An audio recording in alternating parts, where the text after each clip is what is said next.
Welcome back to another edition of the Rodcast, the Hump Day edition of the Rodcast. Thank God it's Hump Day because this Hump Day feels like a Friday. Yes, because it is our last show of the week, and obviously the last show before the July 4th weekend. So hopefully a lot of you out there also have a long weekend planned, and hopefully everybody out there is going to have a great time and is celebrating Wednesday like it's a Friday. That's what Wednesday represents today. Wednesday like it's a Friday. All right, so we'll have a lot of fun today, of course, like it's a Friday show. We'll talk about the latest Bronny James news. It's got some people up in arms. We'll also get into the latest NFL MVP odds. We'll see where Dak stands and where CJ Stroud stands with the latest NFL MVP odds. Is the second year slump a real thing? Or is this a term that people throw out there? We'll examine it because I've heard a few times talking about CJ Stroud. In reference to CJ Stroud, I'll tell you why I don't think there's a second year slump for CJ Stroud. He'll be a slump buster if that is the case. So we'll get into that coming up. We'll also talk some Texas football, of course. We'll go behind the burnt orange curtain. We'll dive into defensive lines and the acquisition of defensive lines, development of defensive line, because right now in the 40 acres is a big topic of discussion, and I'll tell you exactly why that is such a hot topic on the 40 acres. We'll also get into Rod's rant of the day coming up a little bit later on.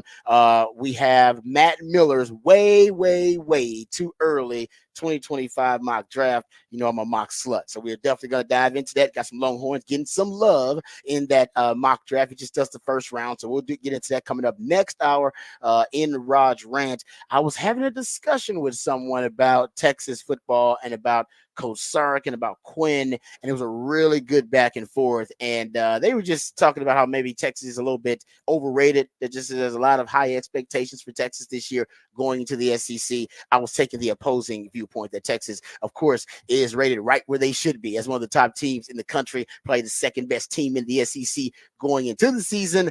But they made some points that I want to bring up on the show, so we'll get into that a little bit. And I did some research of my own just to make sure that they weren't just kind of blowing smoke. You guys know I'm all about the facts. Speaking of the facts, we'll have what the stats. We'll have your topic for the big fat poll of the day. We'll let you know what the musically themed day of the week is. We got off the record. We got who said that. Your usual favorites. So we are loaded on the show today. Before we hit any of that, let's introduce you to the rest of the crew because he's one of the hardest working members of the ARN family. Got a hustler spirit, period. I'm not sure what he's paid, but I'm pretty damn sure this man is underpaid. Ain't no 401k for this hustler. And he's a hustle man of many talents. It's our friend. It's our co-host. It's our neighbor. It's Patrick Davis, y'all. What's going on, Patrick? I'm doing good. I'm entering my name for president, running on the 3-day work week. That's my only platform. It's the only politics I care about. 3-day work week. I don't know how it's going to work. Boom. Probably drive the country into the ground, but 3-day work week until we get there. 3-day work weeks. Oh, that'd be awesome. Probably the fewest of any westernized nation in the country, but that's okay. It's okay. Right. 10 months vacation a year, 3-day work weeks. I'm all for it. But I'd say so. I had this experience this morning, Rod, and I want to know because you have to wake up early too. Normally, I leave the house around 4:30 in the morning, so pretty early in the morning. So when I do, I never see anybody outside when I'm doing it. I normally have people walking past my house all the time, walking dogs. So do you. Mm-hmm. Yeah. And so I walk out this morning, and as I'm going to my car, I see somebody walking a dog along, and then they stop as I'm coming out of the house. So I don't know if they're trying to train the dog or what they're trying to do. But I see them stop. But the look, I can't. They're far enough away, so I can't really see the look on their face. But the look on their face is, this guy should not be here either. He should be out. Why are you out here? Yeah, he's looking at me like, why are you out here? And I'm looking at him. And so I wave at him, and I'm like, good morning, because I'm trying to not be weird about it. And then I felt the need. I really just wanted to go, by the way, I'm going to work. I'm not drunk. Exactly. I really wanted to say that. Because I feel like I'm going to rob somebody. Yeah, or anything like this that. Is my, I live here. It's I felt like I wanted to explain further, and then maybe him be like, oh, well, I'm training my dog, so I can't walk during the day. There's too many other dogs or something like that. Or maybe it gets too hot, and I work early too, so I can't walk when I get home. All those perfectly understandable explanations. But it was just, when you see another person that early in the morning, it is shocking. That is normally, you're just like, what? You're always kind of taken aback, and you assume your guard is naturally up because of how it's nighttime and because of the. Yes, I agree. I'm with you on that because I used to go running, and I still do when I get a chance. Sometimes it's just too damn early in the morning, Yes. and I got to do some work before the show, that kind of stuff, and it doesn't work out. And I go running early in the morning, and oh man, I get those looks all the time. I mean, I get them because it's just people like you going to work, and they'll see me like, what? What are you doing? And why are you running this early? Like they're almost offended. Like, what are you doing? Is it that serious? Why are you out here? Do you need to be out here? I hope you're working at 6 a.m. And I want to tell them, hey, I got to be at work at 6, just trying to get a workout in, because I want to explain myself. Like, hey, I'm not just out here like a psycho running at nighttime. Like, no, I'm not. Yeah, I understand. I understand 4:30 is still nighttime. It is. It's considered nighttime. So no, yes, I mean, I worked in clubs for years and years and worked with bands, and so 4:00 in the morning was bedtime a lot for me for a long time. Like 4:30, I'd be, you'd be going to bed. So that's very much nighttime to me. But now I'm on the flip side of it, and so you just feel, if you see anybody, you'd be like, but you say, like I said morning, and he said morning back, and I was like, is this morning for both of us? I feel like odds would say one of us, this is nighttime. Well, because for you, you get up, you've been doing this for a while now. That part, if you've never seen that person before, they're new to the routine. Yes. It's like, hey man, I've been doing this for a while, so I know all the people I even know all the cars that are out at like 4:15 when I'm out taking the dogs out that early in the morning. I know there's this one car. I know, and it comes all because I know they're going to work. They obviously are going to work because it's the same schedule for them all the time. And then there's another one. If I'm out there like 4:25 and 4:30, I can see their car warming up down the street. And then it ain't many people out, so I actually know. Because whenever I know, it's like, oh, these are the women. If I see somebody else with you, I'm like, what are you doing out here, man? What's wrong with you? Why are you out here? Yeah, you up to go good? I had a car. I was backing out of the driveway one morning, again, 4:30 in the morning, and a car drove past, and like I stopped, and I just I'm not really even used to looking at 4:30 in the morning. You don't normally have to look too much, and you see, you're like, no. Okay. And then what really freaked me out was same color, same model car as mine. Oh no, that's just damn creepy. And that's I was just like, downright that. Yeah, I was like, oh, it's eerie. We found the glitch in the Matrix, guys. So you're not supposed to be up this early in the morning. I found we're working on some nexus of the universe. So that is fun stuff that happens at 4:30 in the morning when you wake up and you're driving in the station. Only people that have to be at work at like 6 a.m. can relate to that. Like, oh, I feel it. It's right. And then there's been like 3 or 4 times I pulled into work, and I'm the first car that ever gets here, but then like security might still be here, like doing the drive-through. And they'll see me pull in, and they'll stop. Like, who's this guy? And then it's just me getting in and going into the office, and they just drive away. And you just want to see them like some guy coming in, it's like, nope, just coming to work. Yeah, they're probably writing stuff down about this guy. All right, let me write this. Write down. Park in the same spot every day. Yeah, yeah. Let me introduce you to my co-host who wakes up with me every morning.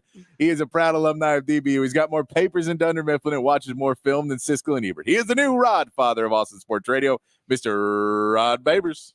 Yeah, man, I appreciate the intro as always, and yes, I appreciate your anecdote there, because it is so true. It is. There's no, and I've learned this too now doing this job in the morning for what now we're going on a year and a half, something like that, doing this, and it is a different monster. It's a different beat. I did afternoon drive, evening drive, my entire radio career. I've never done the mornings. Yeah, it is a different beast. It is a.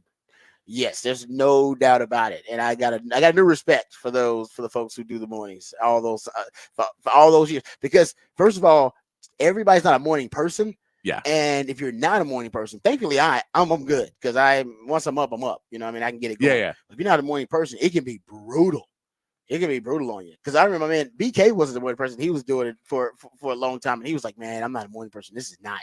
It's killing me. Like, it's like actually like literally my life. I'm, my quality of life is deteriorating. Like, because he was still young and partying. That was the thing. And doing it. It was just too much for him. And he was still grinding and killing it. He was still killing it. But you know what I mean? He was burning the candle at both ends, kind of thing. No, that's like no.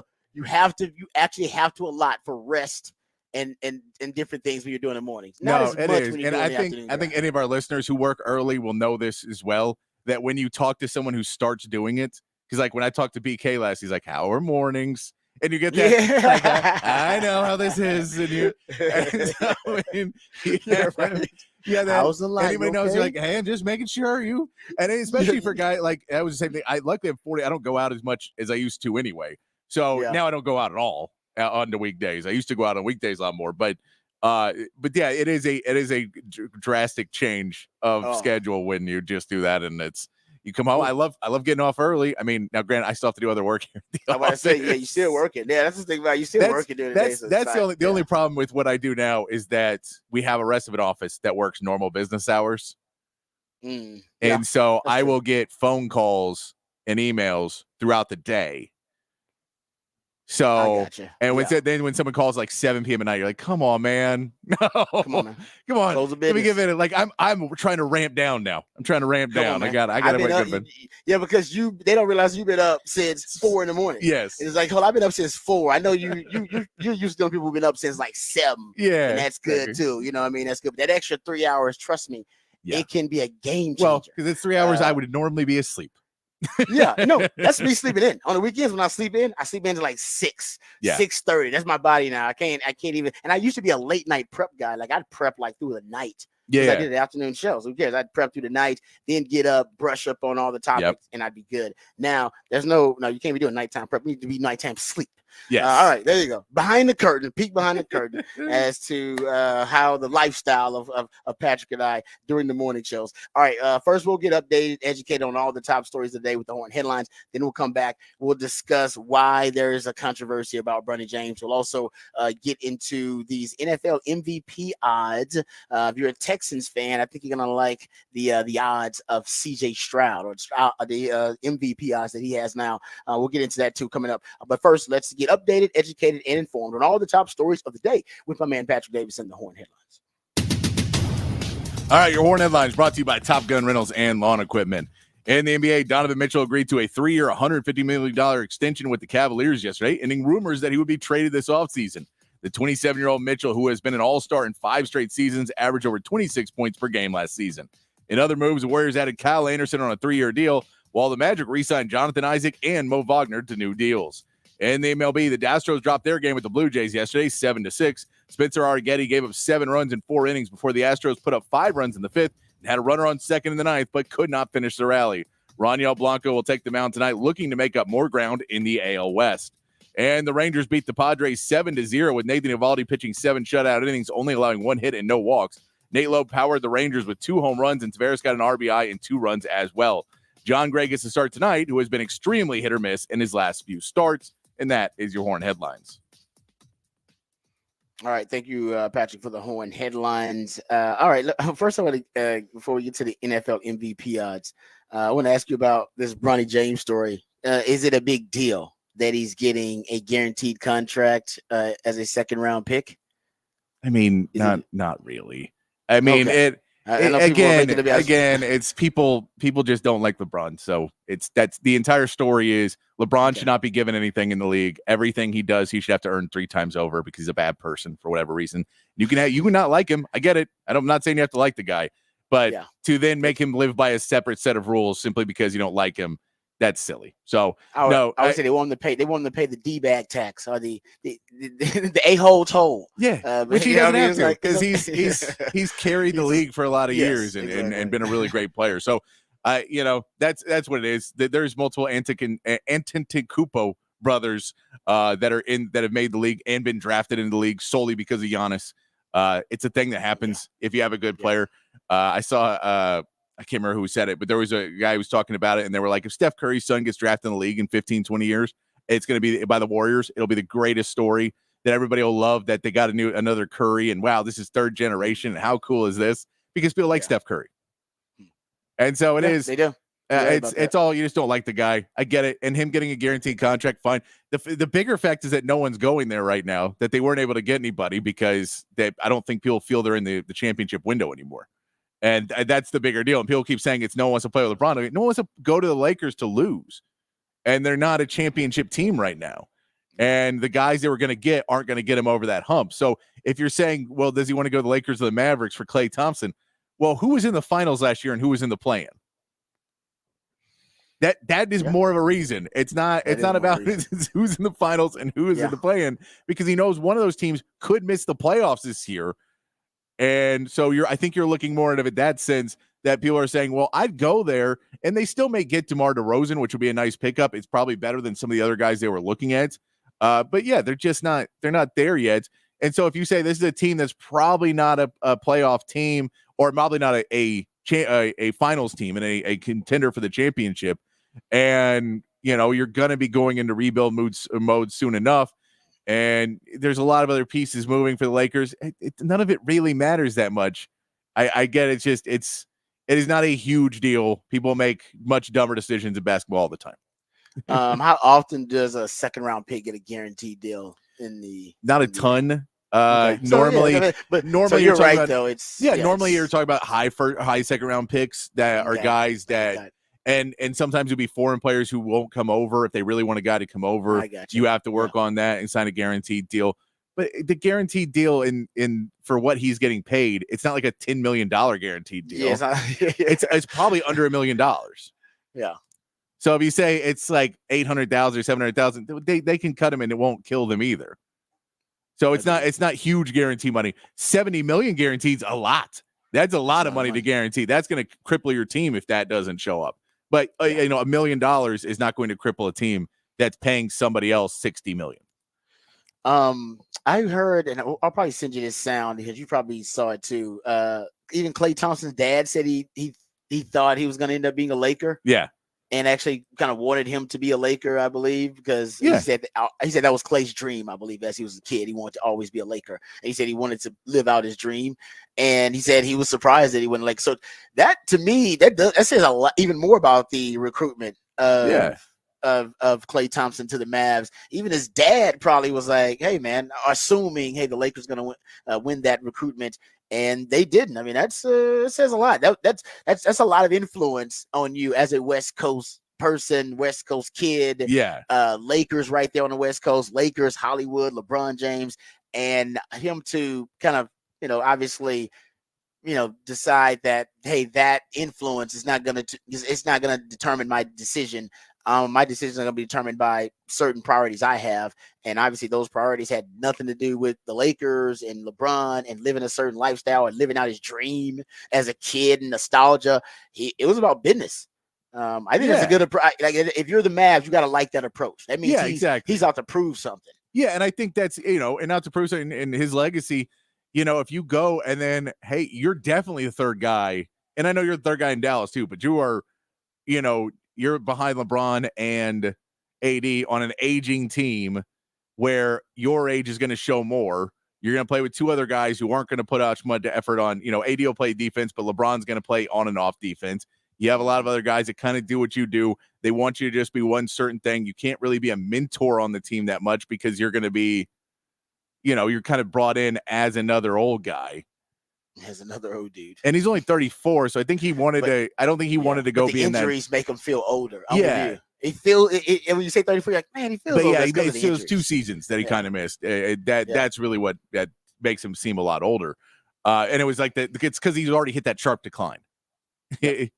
And so that I think you go to Dallas, you go, you're still in Luka's shadow, but Luka's shadow is not the same because Luka's a really great player, but he's not the celebrity that there is in LA.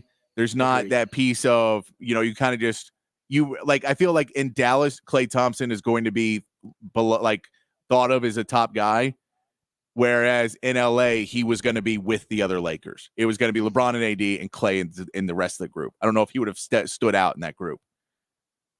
And so I think he understands legacy wise that wasn't necessarily going to be the best place for him to shine and do what he wanted to do. And then he also knew, he goes, I think in Dallas, there's not enough depth and not enough players. I'm going to play in Dallas.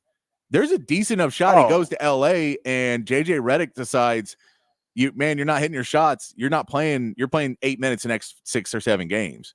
Yeah. Dallas is actually depending on him. To work out so he can help put them over the top.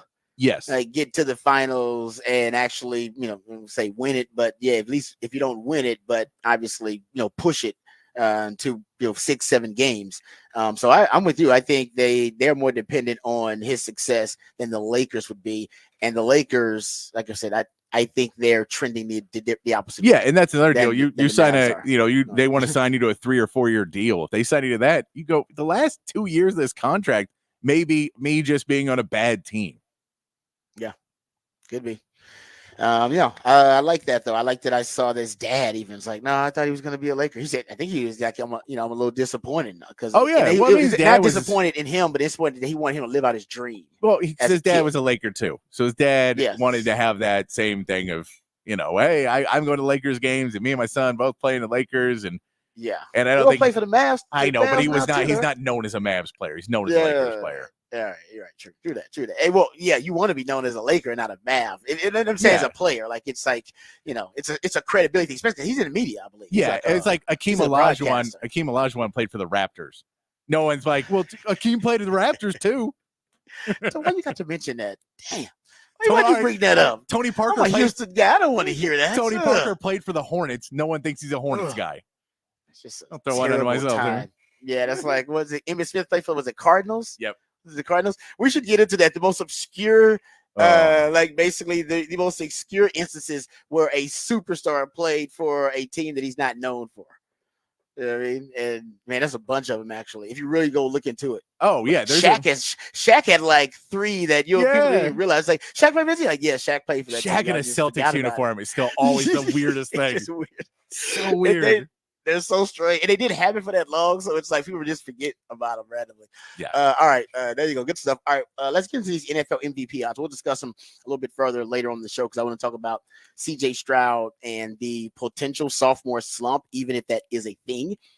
But the latest MVP odds are, and they shifted like just in the last week or so. And this is for DraftKings. And the latest MVP odds, Mahomes is the favorite to win MVP at plus 450. And then after Mahomes, it's a tie for CJ Stroud and Josh Allen. This comes from Pro Football Talk. So CJ Stroud and Josh Allen. These are, I guess, are the latest odds that came out. And according to Pro Football Talk, it says at plus 850. Texans CJ Stroud is tied for the second shortest odds to win MVP with Josh Allen. Then Joe Burrow at plus 900. And that kind of rounds out the guys with the best odds. Then there's Lamar Jackson at plus 1400, tied with Brock Purdy and Jordan Love. Aaron Rodgers at plus 1600, along with Jalen Hurts. I was looking for Dak on here, but they didn't. I think Dak probably is in that plus 1600 category as well. But CJ Stroud right now, the second, he's rising up because at first he was tied for third, I believe. Like last time I looked at it, he was tied for third. So he was tied with Joe Burrow. It was like Mahomes, Josh Allen, and then it was Joe Burrow tied with CJ Stroud, and I believe it was like 3 guys who were tied in third place. Like I said, last time I looked at it.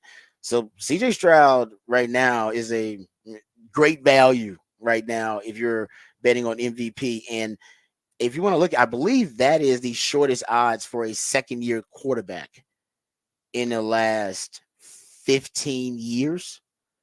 Right now for a second year QB, it's the shortest odds in the last 15 years for any first or second year player, but for a first year player, very rarely are they going to have really good MVP odds.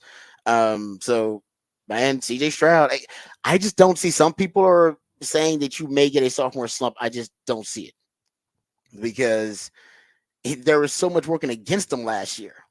He shouldn't have had he should not have had an elite extraordinary season. It should have been just an above average season, if anything. And we still would have been applauding, man, this rookie looks really good. Looks like the Texans hit on this pick, considering everything that was working against him. The rookie head coach and the rookie quarterback. I mean, that combination right there. We've never seen a rookie head. Well, we have in 100 years. We haven't seen a rookie head coach and a rookie quarterback have the type of success that D'Amico Ryans and CJ Stroud had together. Like it's been that long. You gotta go way back. The injuries, as you know, Patrick, the injuries on the O-line. They had the most injured O-line in the NFL, like in the last 20 years. If you look at adjusted games lost, but injuries, they were decimated by injuries, especially on the O-line. And for a young quarterback, I mean, that's got to be a death sentence. The running game was poor. It's one of the worst running games in the NFL. It has been for the last 3 years, as you know, Patrick. I'll give you all the numbers later. but you're talking about one of the worst running games in the NFL. And maybe that's connected to the O line, but it was bad even before the injuries on the O line. And then you had injuries at wide receiver as well. As we know, Tank Dell ended up going out for you, even though he started out like gangbusters. So there was a lot working against CJ Stroud, and yet we still saw him ascend and overcome all those trials and tribulations as a rookie quarterback and still win a playoff game, win the division. I do believe that the sophomore slump is a thing. Like I think mostly it's because when you come into the league as a rookie, if you're really good, then it basically takes the league a while to catch up to you, figure out what your tendencies are, your strengths, your weaknesses, watch a lot of film on you, come up with basically a blueprint to stop you. And then once they come up with that blueprint, it's on the player to evolve their game and then they kind of overcome and turn their their weaknesses into strengths and then become a more well-rounded player. And then you see that evolution as a player. And then you get Mahomes or Brady kind of at the top of that scale. So that's why I think the sophomore slump happens. I just don't foresee it here. I'll give you some more detailed reason, but I don't see it with this team. I think you could see it regress a little bit in the fact that I think they're going to play him differently. And they're going to try and take away more deep shots in that. But if you look at the weapons he has now, if Mixon does come in and have a good season and makes it harder to guard him because there is a running game, the offensive line plays, it should equal itself back out. And so that takes away the slump. I mean, for me, I don't think it's going to be there. I'll throw this in, though. It's throwing him in with Josh Allen. Josh Allen is on the flip side of CJ Stroud now has a lot of weapons around him. Because he's on that rookie deal, and you can put weapons around a guy on a rookie deal. He's got a lot of weapons. I'm going to read you off, because I was just looked it up, what Josh Allen's weapons are. Keon Coleman, these are wide receivers. Keon Coleman, Mac Hollins, Curtis Samuel, Chase Claypool, Khalil Shakir, and Marquez Valdez-Scantling as wide receivers. He's got Dalton Kincaid and Dawson Knox as his tight ends. That's who he's throwing to this year.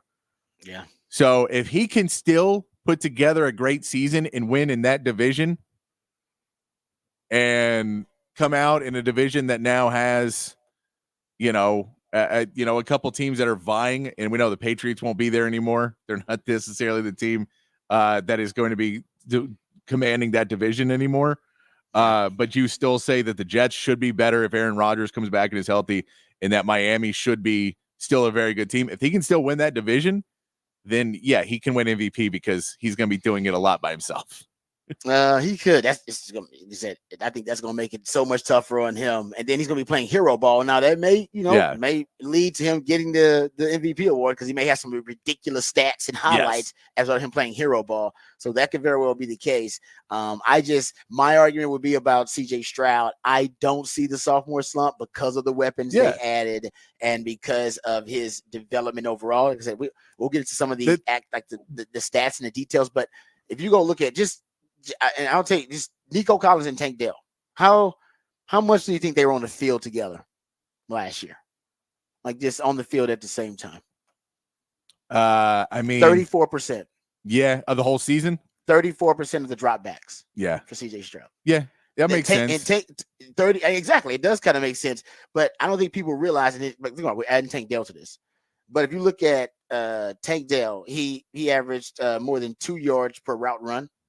For a rookie wide receiver, that's pretty impressive.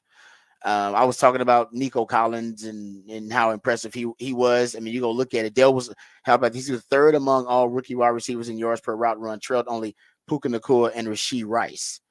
And I gave you guys the Nico Collins freak numbers. I mean, Nico Collins if you're looking at yards per route run. If you're looking at a player who averaged 3.1 yards per route run in a single season since 2010, Nico Collins is in the group with Julio Jones, Tyreek Hill, and Cooper Kupp. Those are the only wide receivers that have been in that rarefied group. I mean, that to me, that just shows you that dude, he was highly underrated. Now you're going to have him on the field, knowing he's the number one wide receiver. Tank Dell, hopefully healthier for longer. And then adding Stephon Diggs to that. Yeah. With with a Dalton Schultz. I don't see, like I said, maybe if the sophomore slump comes, I would be flabbergasted by it because now they're going to start having, they've even talked about it. Those weapons are going to be on the field together more often than they were last season. Because they ran a lot of power sets. Bobby Sloak was running a lot of 21 personnel at any given time too, because he was coming from that Shanahan offense. They're going to go more to spread sets with CJ Stroud, and I just think they're going to be healthier overall. That's why I think they'll be better. It's just because they'll be healthier, or why they won't have a sophomore slump. Maybe I won't say better because they did win a division and they did win a playoff game. But man, here's the stat about the offensive line. If you look at most adjusted games lost for an offensive line since 2001, the Texans had 82.1 offensive line adjusted games lost. Cumulative metric that determines, how impactful injuries are to your season. The Rams were second since 2001 with 71. Like, there's a double-digit difference between them and the team that had the second most injuries on the offensive line. The fact that you had a rookie quarterback who was able to basically, lead the NFL into a touchdown to interception ratio, and be top 10 in passer rating. I mean, that was an all-time great rookie season, and he did it behind the most injury riddled offensive line in the last 20 years. That like I said, I don't know how he has a regression. Even if his offensive line is just, even if you have injuries, but if it's just two injuries to starters instead of injuries to the entire offensive line, basically, I still think you get CJ Stroud at his best. I think you get a better CJ Stroud. So that would be my guess, banking on, and your running game is going to improve with Joe Mixon in the backfield, which we haven't talked about enough either. And I'll put Chan asked on the text line if Patrick Mahomes had a sophomore slump. He didn't play really a lot his freshman or his rookie season. He played behind, but his second season, his stats were a little bit lower. He missed a couple of games. He threw for 5,097 yards his his first season starting. He threw for 4,031 yards his second season. His TDs went from 50 to 26. But his interceptions went down too. His completion percentage was roughly the same. So a lot of this stuff was pretty much similar. And of note, he won a Super Bowl. So he did win the Super Bowl, yeah. And what happened to him was the same thing would happen. I bet Josh Allen's numbers probably say that too. In different developmental timelines you brought up, but they started playing those deep high safeties on him. Yeah, and that could happen to CJ Stroud. Being stubborn. He was being stubborn. He kept throwing into it. Yeah, and that could happen to CJ Stroud as well. But to give you comparison, his numbers went down a little bit, but he still won a Super Bowl. So I wouldn't say it was necessarily a huge slump. It was just he wasn't as prolific, and then his numbers went back up. And the next season, he had like 4,700 passing yards. So he was, there was a little bit of it, but it wasn't huge. It was just he was trying to force it a little bit. I think for CJ Stroud too, adding in the fact that Bobby Sloak did not leave is huge. Just being able to have the same offensive coordinator for 2 years is going to be very big. Talking about progression and being able to trust somebody as they walk you through those struggles that will arise. Yeah. Like I said, I would be shocked if there's a regression, but it's possible. I just don't see it with CJ Stroud. Okay, we'll get to some more NFL news, notes, and nuggets later in the show. We come back. We talk Texas football. We'll go behind the burnt orange curtain. Let's talk about what's going on the defensive line with Texas, and we'll go macro and micro here because I think it relates to even a topic that we've discussed about a premium position on the defensive line, and even Texas has sometimes it can be tough for Texas to keep up with these premium positions on the defensive line. We'll discuss that when we come back right here on the Rodcast featuring Patrick Davis. I'm Lifetime Longhorn Rod Davis coming back on the horn.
All right, welcome back to the Rodcast. On to get into some Texas football conversation. The biggest area of concern for Texas this offseason has been the interior D line, right? Sark has talked about how, he needed to bring in more big humans for the interior D line to try to replace what you lost in Tavondre Sweat and Byron Murphy, the best interior D line combo in the country, and probably the second best duo in Texas football history. They just changed the game so significantly for Texas, allowed them to play with light boxes. They were the best Power Five defense going up against teams in the run game with a light box. That means fewer defenders than they have blockers. You can do that because you got space eaters. You got guys that demand a double team in the middle. Takes three of your guys to block those two, or four of your guys even to block those two. You're going to win the numbers advantage there every time. So he played with a light box a lot of the times, and those guys could. They were three down defensive tackles, both of them. They could stop the run with an elite level, and they could rush the passer at an elite level. So losing those guys, we don't really know how the defense is going to look and how they are going to, how that's going to affect them. Like, how does the defense deal with that kind of significant loss? I was on a defense that actually had a loss very similar. We lost Casey Hampton and Sean Rogers going into my junior years. So there were questions about, man, that's how do you deal with that type of loss? We had some really good players. So really the strength of the defense has shifted. It used to be we were a defense built primarily in the front seven being the strength of our defense.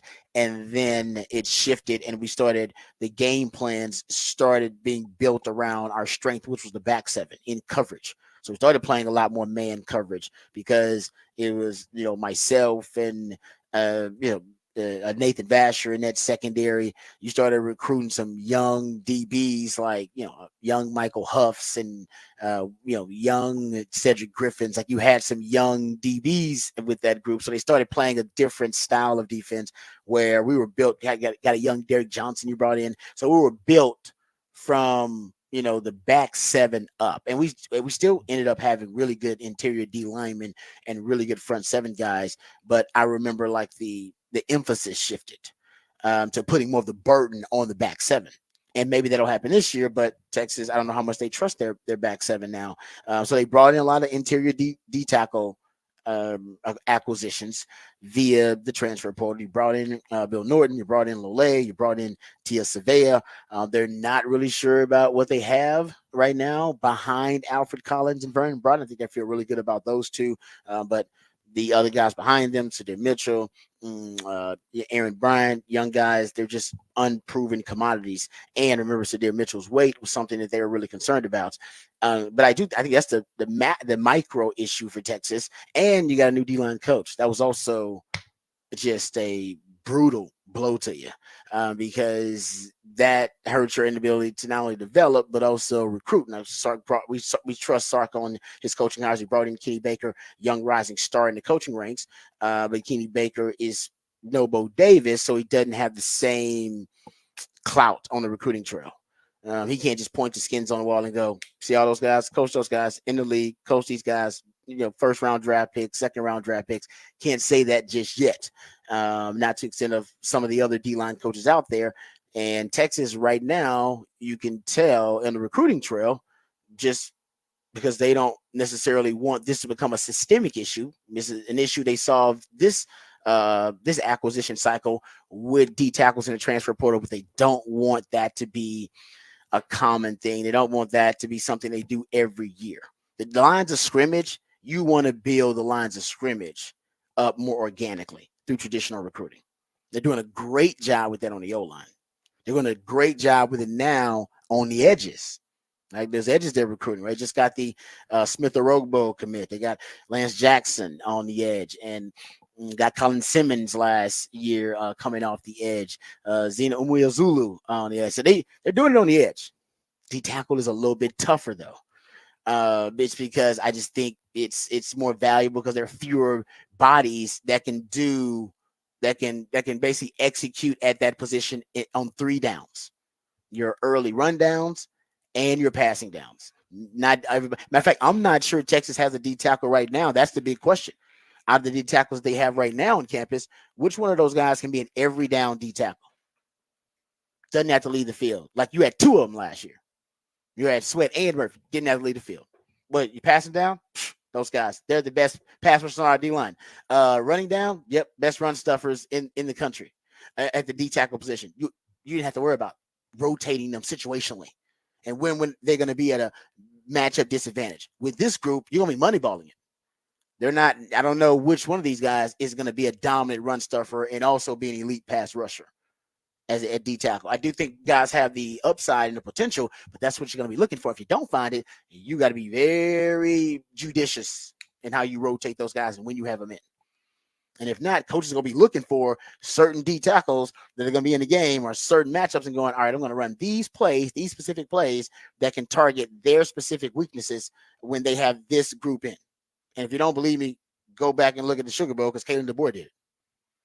Remember that fourth down that they went for it? He called the timeout before. He was just waiting, literally, to see if they were going to rotate Tavondre Sweat and Byron Murphy. And if they were in, he was going to punt it. They weren't going for it, and he went for it. He was just waiting. It was a waiting game. And then he ended up, and Texas put out their second group of D tackles, and he decided, yep, let's go for it. We can get it. You're going to get a lot of that this year if you don't find guys who can play every down. But getting back to it, so Texas doesn't want to be, going to the transfer portal for D. So the O-line are doing good with that. You don't want to be trying to get D tackles in the transfer portal every year because one year you're going to fail miserably. I mean, think about it. Well, what are the odds that Johnny Nansen had a connection to all three to what you brought in this time? Lole, Bill Norton, and Sevilla. He had a connection to him. Thank God for Johnny Nansen. Because if not, I don't know if you get three D tackles that are going to give you at least enough bodies to moneyball the D tackle situation for this season. So they're thinking about next season. You're in the SEC now, line of scrimmage league. Can't afford for your D tackle pipeline, all right, your D tackle development to have this type of disruption or to not have guys that are regularly like in the developmental pipeline that you trust are going to be able to rise to the occasion. And I don't know right now they trust. That's why they brought in 3D tackles, guys. they don't trust. So, which is good though. So they just told you they're addressing the issue, but they know long term they need to find these young, a really high upside NFL caliber D tackles, young guys that they can develop in the system like they're doing on the O line, like they're doing on the edges, and they're having a tougher time at that without the clout of a Bo Davis and with a young up-and-coming rising star in Kenny Baker. Now, after this season, Kenny Baker shows that D-line's, doing really good, being developed, and he'll go, hey, I told you, look at that D-line. They balling out. They balling out because, they're good players, but also I'm a good coach. So come here and I'll help develop you, right? And you can, and by the way, he doesn't have relationships shit either. He just got there. Right, recruiting is about relationships. I just told you, you got 3 D tackles because Johnny Nansen had a relationship recruiting them all when he was at Arizona and on the West Coast and at UCLA. Javion Cole told me Johnny Nansen reached out to him for the first time. 2 West Coast guys. He said he had a relationship recruiting them back in the day. And go look at I was told by Silas Bolden that Johnny Nansen's the one that recommended him to Sark. And basically gave the recommendation and the reference because he coached against him when Silas Bolden was at Oregon State and he was at Arizona. So that's just one guy's relationships. He brought you in 5 players, right? Recruiting relationships, guys. That's all it is. That's all it is. And then you cultivate them. That's why finishing second in recruiting, no shame in that these days. Because you know what that means? Well, when that guy hits the transfer portal, you know who he's going to call? You know whose call he's going to answer when I call him? Me. Because I finished second in recruiting and he really liked me. It used to be a shameful thing to finish second in a recruiting. Now it's like, I'm second in recruiting. Trust me, I plant that seed. If he's in the transfer portal, I'll pick up right where I left off. Hey, what's going on, man? It's good to see you. Hey, you know what? I'm telling you, I've been thinking about you. I never stopped thinking about you. Hey, I was watching you. I was hoping that you did the transfer portal because we really want you. I was telling coach about you. Blah, blah, blah. Boom, get it done. So Kenny Baker doesn't have as many of those, right? As a guy like Bo Davis, who's been in the game for so long and is considered a made man, and even like by Sark's words, the best D-line coach in college football. So now they're having a little bit of tougher time. So there's these big time D tackle recruits that they're trying to get that right now early on aren't going their way. But remember, Texas has flipped a lot of commits late. They do this all the time. They did it last year. They did it the year before that, and that's because Sark. I think they kind of bet on themselves as a staff.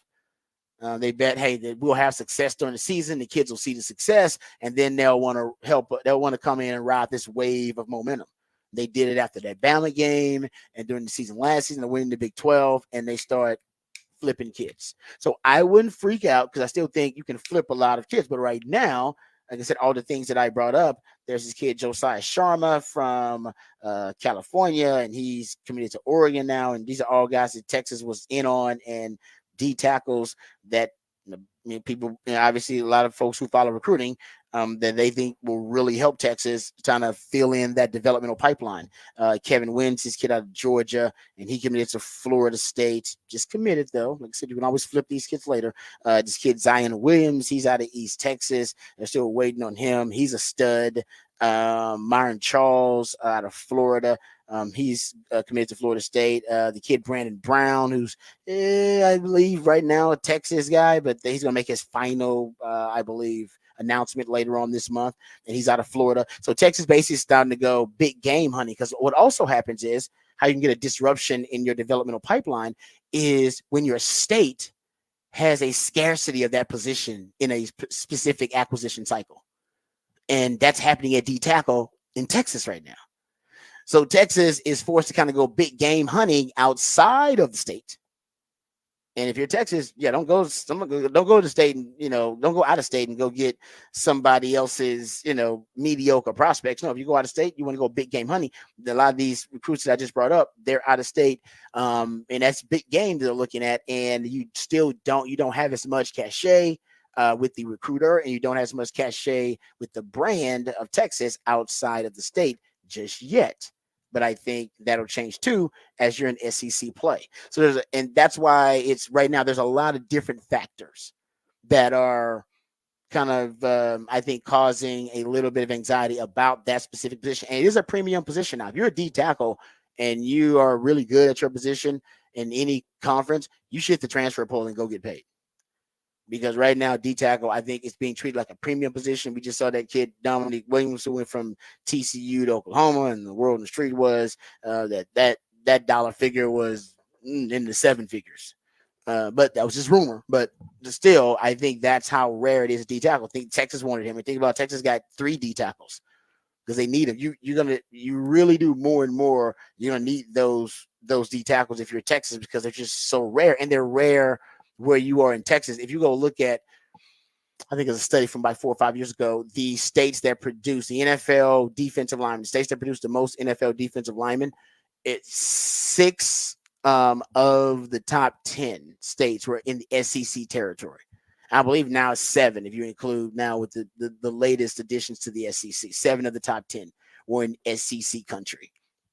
Right, the SEC area just has the best defensive lineman. That's where Texas is recruiting now, right? Florida, Georgia. That's why you got Kenny Baker. He's from Georgia. He's from that area. SEC country, Mississippi, Alabama. Like, those are some of the most fertile recruiting grounds for defensive linemen. That's what Texas is trying to get into, and that's SEC territory. So I think Texas will be okay there because they got a plan. That's obvious at D tackle, but it's tough. It's a premium position. Even if you're paying top dollar, which Texas is, doesn't guarantee you're going to get all those big game recruits across the country at that specific position. Texas is paying big money. Texas is paying as much money as anybody, and yet you'll still have these young guys who are choosing Oregon and Florida State because they're dropping bags as well. And they may have more connections, and they may have coaches with different situations and resumes. So it's a lot of different factors that are playing a role in Texas, right? Kind of disruption at the D tackle position. If they prove it on the field this year in the SEC, none of it will matter. It'll all go away. Texas will start flipping some of these guys late, and then they'll get all those guys back in the developmental pipeline with some transfer portal guys, and then they'll be fine. If they don't, if that position underachieves this year and it's an issue, you could see this become something that's lingering. All right, we'll come back. We'll get into the topic for the Big Fat Poll of the day and the musically themed day of the week right here on the Rodcast, featuring Patrick Davis and Lifetime Mohawk. Rod Davis coming back on the horn.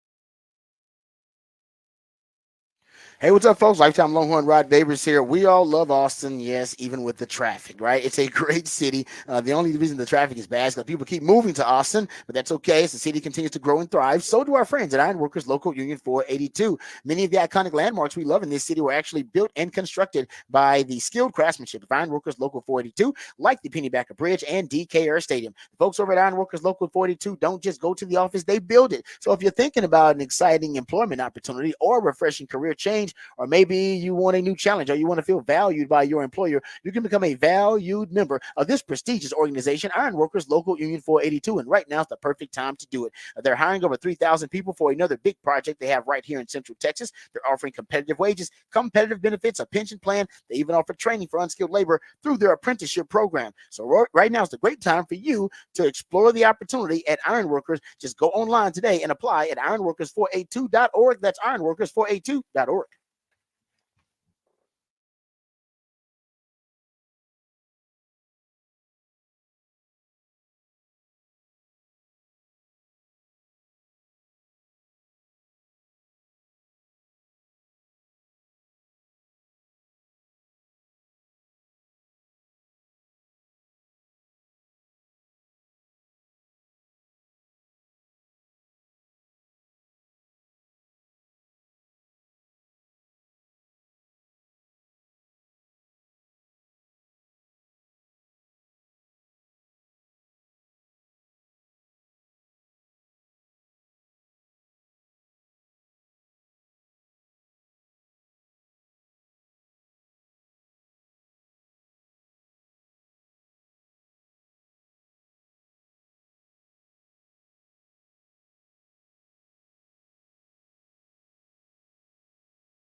Back on the Rodcast here on a Wednesday morning. That means it's a One Artist Wednesday, and today the artist of the day is Bill Withers. It's his birthday tomorrow, or would have been his birthday tomorrow. Born on the 4th of July. Actually also served in the Navy for a while as well. But Bill Withers is our artist for a One Artist Wednesday here on the Rodcast. It's, Great. He's a good one. When you see that name, you're like, oh, yeah, but we'll play some Bill Withers today. So underrated, man. Yeah. It really is. He's got so many hits, so many bangers. Jam a lot of Bill Withers. We do Tub Time with Baby Girl. Do a different artist every day. Bill Withers has come up already like 5 times. I love Bill. Yeah, he's good. Yeah, he's good. No doubt. Let's get to the big fat poll of the day. Text line is open, 512-447-3776. Patrick's big fat poll of the day on the Horn. All right, big fat poll of the day today. Actually, you know what? We talked about it a little bit earlier, so we'll throw in a separate one. But we'll throw in, which all-time Longhorn are you taking in a hot dog eating contest? Let's go. It is 4th of July tomorrow. That is fantastic. I want to know if you've taken one Longhorn from all time that you are putting in a hot dog eating contest, who is it going to be? I'll throw out some of the names that I just came off the top of my head. One. I got it. I'm going to throw out some. Wait, who's your first one you're going to throw out? I already got it, man. I don't want to spoil it. Go ahead. I want to see yours. So I'm going to throw out some names that I thought of that were just on top of my head of guys that I've either met or seen that you go, okay, these are large, man. So Sean Rogers is one that is up there. He was one of the top of mind guys, but he's not my top selection. Okay. But keep going. We have to throw in Tavondre Sweat, right? Oh, yeah. No question. We got to throw in Tavondre Sweat. I mean, yes, no doubt. Snacks, baby. That kind of dude. Snacks should be on there. Leonard Davis. That's who's going to be my top pick. Leonard Davis, who actually formed a band once when he was playing for the Cowboys. Yep. That the band was called the Heaviest of Metal. They're the heaviest because they were all offensive linemen for the Cowboys. Oh, that's good stuff. We can throw in Casey Hampton, was also a big man for Texas. Yeah. if people love here, Casey Studdard, been on the Horn Airwaves before. Casey Studdard could probably put down some hot dogs for you as Oh, well. there's no doubt. All There's no time. doubt So about Doug that. Dugas on there all time. So yes, we're not saying if they have to be now, but if you want to say who are you going to take in a hot dog eating contest, and Dude, you got to set up which Casey. There are two Caseys that I could put in this. Yeah, I'd go Casey Studdard. Is in terms of, I mean, the guy's he's a grill master too. He is. So I know Studdard can put him away. That's a great question. That really is a good question. So let us know in the text. I will put them up and then. Ooh, that's so is good. it? Did I name all the ones you had?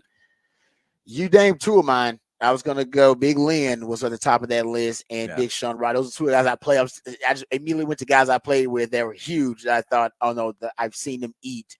Like I've seen basically Sean Rogers and Casey Hampton get like kicked out of buffets before. Like it's not just a thing on a TV show. And it's like, no, you guys, it wasn't in a mean way. And it was like, yeah, they just basically like stopped supplying, like the buffet. Yeah. When they were there, they was like, and then, so I was like, I think they want y'all to leave, man. That's why they've stopped supplying the buffet while y'all are here. They acted like they're, we got shortage. You got to go cook more. I was like, no, I think they just want y'all out. They want y'all go. So yeah. So those are two guys that I thought about. And if we want to throw in, because we were talking about it earlier, because of Klay Thompson and some of these other guys, if you want to throw out the weirdest jersey, the weirdest team that a guy played on, a player that you said this doesn't look right in that jersey. Man. And what's funny is someone threw out Favre in a Vikings uniform was the weirdest. I don't think it is. And so it is weird if you're a Packers fan. I'll tell you the one that always throws me off when I see it is Favre in a Falcons uniform. That one. Oh, I love that one. I had a Brett Favre rookie card, so that one didn't freak me out. But before the trade, because you just think like, okay, he was on the Packers, and then you don't think of him as he was a rookie on the Falcons, and they didn't like him, and that was a great decision the Falcons made to move on from Brett Favre. No, you're right about that. Yeah, no, you're right about that. I had that up. rookie card. So that's the only reason I know that is because I had the rookie card and I was like, what? And my dad was like, oh, man, you got to heat that. I got to go find what that damn rookie card is. My Brett Favre rookie card. Not worth as much as it used to be. Thanks, Brett. Thanks, Brett. But yes, you're right. That is a very obscure one because I want to say he was only there for like a season. I don't even know if he was there for an entire season. They may have traded him that year, if I'm not mistaken, or his second year. That's a good one, man. There's so many great all-time greats, and it's only the all-time greats that stick out like that. Jags like Rod B. I mean, we bounce around all the damn time, but when there's an all-time great and you have in your mind them in certain jerseys with certain teams, it just freaks you out. Sometimes your subconscious almost suppresses it. Or it's like, no, I don't remember him with that team. And it's like, no, CB, I think CB man nailed that one too. Earl Campbell with the Saints. Oh, I don't like that one bit. Yeah, I don't. That one just gives me all types. I think you would nail that one, CB. That one's icky. Yeah, that one's icky. I didn't like that one. Remember Dion was with Washington for like a year? You remember that one? Yeah. Dion with that was weird. Any Dion like the Baltimore Dion. Like, Baltimore Dion was kind of weird too. You're right. You're right. That was a weird one. That was weird. Yeah. Baltimore Dion was strange. Because the Baltimore Dion felt like the league had changed. It felt like a new generation, and then Dion was still there. It was like, Vince Carter with Vince Carter still. I was like, Vince is still out there. It's like when you see a black and white actor in a color film, and you're like, what? It's like, what's going on? You have skin tone and everything. I don't like this. It's like seeing Charlie Chaplin talk. He's like, no, that's weird. I don't want to see that. It's creepy. I don't want to hear that. No, you're right. I forgot all about Dion with Baltimore. I actually did. Yeah. I was thinking about the Washington Dion, but Dion's got two of those then. Yeah. I'm a Dion fan, and I kind of suppressed it on that one too. There's a bunch of those. All right, so we'll take the best of those for sure. All right, I'd like to type for the big fat poll today, though. We want to know. My man Patrick wants to know what, and it could be any Texas player, all time. Yes. All right, any Texas player, all time. Who would you choose? Texas football player, all time, in a hot dog eating contest. Oh, there's so many great choices. There is, and we're not even going old school. We're going relatively new school. You can go old school on this thing. Well, man, so when I was doing a little bit of research last night, the smallest amount of research, you were looking back and you were like, before like the late 90s, before Mac Brown, a lot of the glory day, like maybe you could go Mongo, but most of their guys were like 260 at the heaviest. That's true. You're right. They were lighter. Yeah. Like Even a lot of those yeah, guys were you're like right. You're right. 260, so they just don't. When you see the dudes of today, like I remember when I saw Tavondre Sweat walk into a Pluckers, like sophomore year maybe, and he wasn't even as big as he It's got, different. and it was It's still different. one of those things when you see somebody walk into a room and you're like, whoa. Yeah. And the Yeah. lineman just walked in and sat down at a booth in a Pluckers. I'm like, I don't know what that booth's gonna hold. No, I used to freak out. You know what? We'll get into it. I got some more stories about it. We'll get into it because I know we're up against it. All right, good stuff there. We'll come back. We'll get into the latest Matt Miller. Way too early mock draft. We'll also talk some Texas football in Raj rant of the day, or we'll give you why CJ Stroud will not have that second year slump. We can get to either one of those topics, but also we'll dive into some Texas football discussion. We'll get into the Longhorns who were selected, or at least who were projected to be selected in Matt Miller's latest mock draft, because I'm pretty much a mock slut. You guys know that. All right, we come back. All that and more right here on the Rodcast featuring Patrick Davis on Lifetime Longhorn. Rod Babers coming back on the horn.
All right, welcome back to the Rodcast. Oh man, that's the jam right there.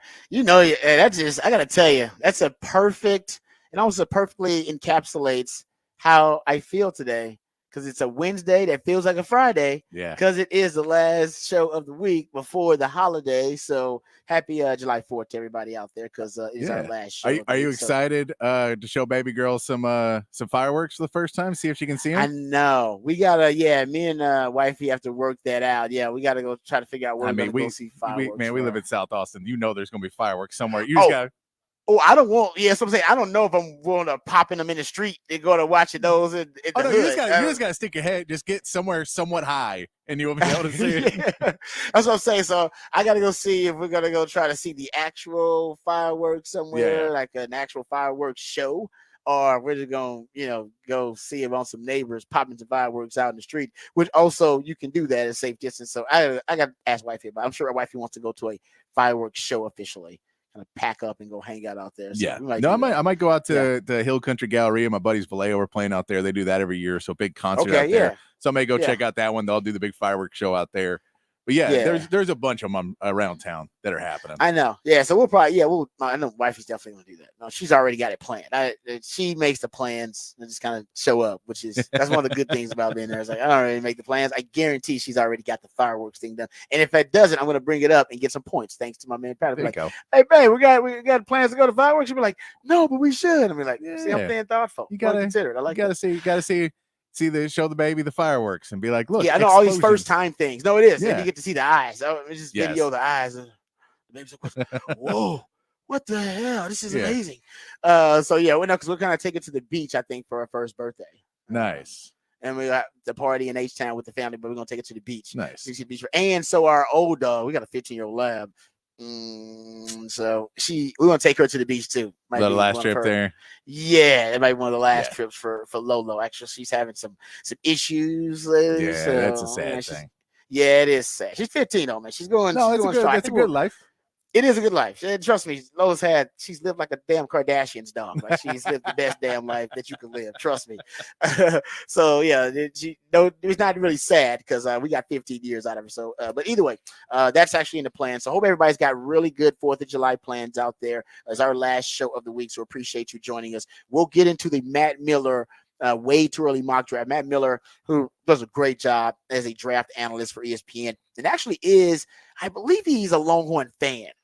I think he actually is. I don't know if he, because of his professional, platform. I don't think he just cheers, overtly for the Longhorns. But I believe if you read the subtext and kind of read between lines, you can tell he's kind of a Longhorn fan. But he doesn't let that cloud his judgment or influence his draft analysis. But he does a great job, and he's now a draft scout for ESPN. Started out, I think, at Bleacher Report. Started out at the bottom. Now I'm here kind of story. But we'll get into his mock draft because he's got a few Longhorns being selected in the first round of the 2025 mock draft. So we'll talk about what Longhorns are getting the love. We'll also get into Rod's rant of the day. It actually is Longhorn related. I was having a discussion with someone about Texas going into the SEC, and they're a fan of an SEC team. I won't even say which team. They were just talking about the difficulty of the SEC and all this kind of stuff, which I respect. No doubt, I respect the SEC, of course. And they brought up several points that I want to do some research on and bring up with you guys that I do think are valid. Valid points. I don't know if I necessarily agree with them, but I do think they're worthy of discussion. So we'll have that coming up on the show. Also, don't forget, in the 9 o'clock, Setlist ATX with my man Nick Shuley. Yes, that's coming up. Don't forget about that. We always have fun with Nick Shuley in the 9 o'clock. Topic for the Big Fat Poll today. Also, July 4th related topic, actually, which I appreciate from my man Patrick. Patrick, give the folks the topic for the Big Fat Poll of the day. Big Fat Poll of the day. Which all-time Longhorn are you taking in a hot dog eating contest? I don't even know why it's funny to you, but it is kind of funny to me. Yeah. I think because we were both imagining the actual thing happening. Yes, that is true. It's because, and you know some of these dudes. Yeah. But no, the first one I thought about was Big Lynn, who I know personally. I was like, Leonard Davis that's probably who I would choose in my corner if I'm choosing right now. That was one because I don't know if I've known a larger human being than Leonard Davis at the time. I mean, he was just massive, just huge. But I will say I did we did a what was it? It was a eating contest. It was a eating contest, but I forgot what they were actually eating. It was like brisket, sandwiches or something like this. And it was between the Longhorns and Aggies, and I believe it was DJ Campbell they had out there, who was part of the contest. He lost actually. He lost because he ate too early. He had an appetizer before the eating contest. And I was like, no, you can't. You have an appetizer? You couldn't. He was so damn hungry he couldn't wait. So he had an appetizer getting ready for the eating contest, and that ultimately was his downfall. But yeah, the guy, listen, these big humans at Sarcast, honestly, you can choose a few of them that would not be crazy, because there's some big humans out there. On Sark's team, you would choose for a hot dog eating contest. So we're gonna get that posted for you over at X, and you can go check that out. We'll also, like I said, get into later on. We'll get into what the facts, what the stats. I got an interesting stat I want to share with you guys. But before we do that, let's get informed. Let's get updated, educated on all the top stories of the day with my man Patrick Davis and the Horn headlines. All right, your Horn headlines brought to you by Top Gun Rentals and Lawn Equipment. In the NBA, Donovan Mitchell agreed to a 3-year, $150 million extension with the Cavaliers yesterday, ending rumors that he'd be traded this offseason. The 27-year-old Mitchell, who has been an all-star in 5 straight seasons, averaged over 26 points per game last season. In other moves, the Warriors added Kyle Anderson on a 3-year deal, while the Magic re-signed Jonathan Isaac and Mo Wagner to new deals. In the MLB, the Astros dropped their game with the Blue Jays yesterday, 7-6. Spencer Arrighetti gave up 7 runs in 4 innings before the Astros put up 5 runs in the 5th and had a runner on second in the 9th, but could not finish the rally. Raniel Blanco will take the mound tonight, looking to make up more ground in the AL West. And the Rangers beat the Padres 7-0 with Nathan Eovaldi pitching 7 shutout innings, only allowing 1 hit and no walks. Nate Lowe powered the Rangers with 2 home runs, and Tavares got an RBI and 2 runs as well. John Gray gets to start tonight, who has been extremely hit or miss in his last few starts, and that is your Horn headlines. All right, thank you, Patrick, for the Horn headlines. We appreciate those. Let's get right to this Matt Miller mock draft. I'm glad he put this way too early mock draft out, because a lot of different angles you can take with it. But I just been interested to see what the draft analysts and scouts have thought about this quarterback class coming up. Some people are really high on this quarterback class, some not so high on this quarterback class. So in his way too early mock draft for 2025, he's got the Giants with the number 1 overall selection, taking Carson Beck. He says that New England's going to have the number 1 overall pick, but his basically his projection or prediction is that they're going to trade with the Giants, give the Giants number 1 overall pick. The Giants are going to select Carson Beck. He said the Patriots just drafted Drake May, just not going to be that good. They don't need it. And Daniel Jones, we all agree that experiment is pretty much over for the Giants. He's got second, the Las Vegas Raiders, taking the quarterback Shedeur Sanders out of Colorado. He also points out this is a trade. He said this will be a trade with the Carolina Panthers, who have their quarterback of the future, but the Las Vegas Raiders will trade with them to get Shedeur Sanders. So he's got 2 quarterbacks being taken with the 1st and 2nd pick. He's the 3rd overall pick. He's got the cornerback who Texas will see. They'll see Will Johnson, the cornerback from Michigan, who's the best cornerback in the country. And honestly, last year he would have been the top cornerback taken if he left. That's how good he is. He's got him going to the Denver Broncos at number 3. Number 4, he's got the Tennessee Titans taking James Pierce Jr., edge rusher out of Tennessee. 5th, he's got Kelvin Banks going to the Washington Commanders. This is interesting because he's got Kelvin Banks as the first tackle off the board. That means he would be going ahead of Will Campbell. Will Campbell is next, taken by the New England Patriots at number 6. He's the tackle from LSU, and he's considered the best tackle in the country. And I believe most of the analysts out there and the evaluations have Kelvin Banks as the 2nd best tackle in the country, but not by Matt Miller's draft projections. He's got Kelvin Banks going first. Neither one was shocking. Both those guys are great players. Minnesota Vikings, he got at 7, taking Mason Graham. The Longhorns will see him. Michigan defensive tackle, the best defensive tackle in the country.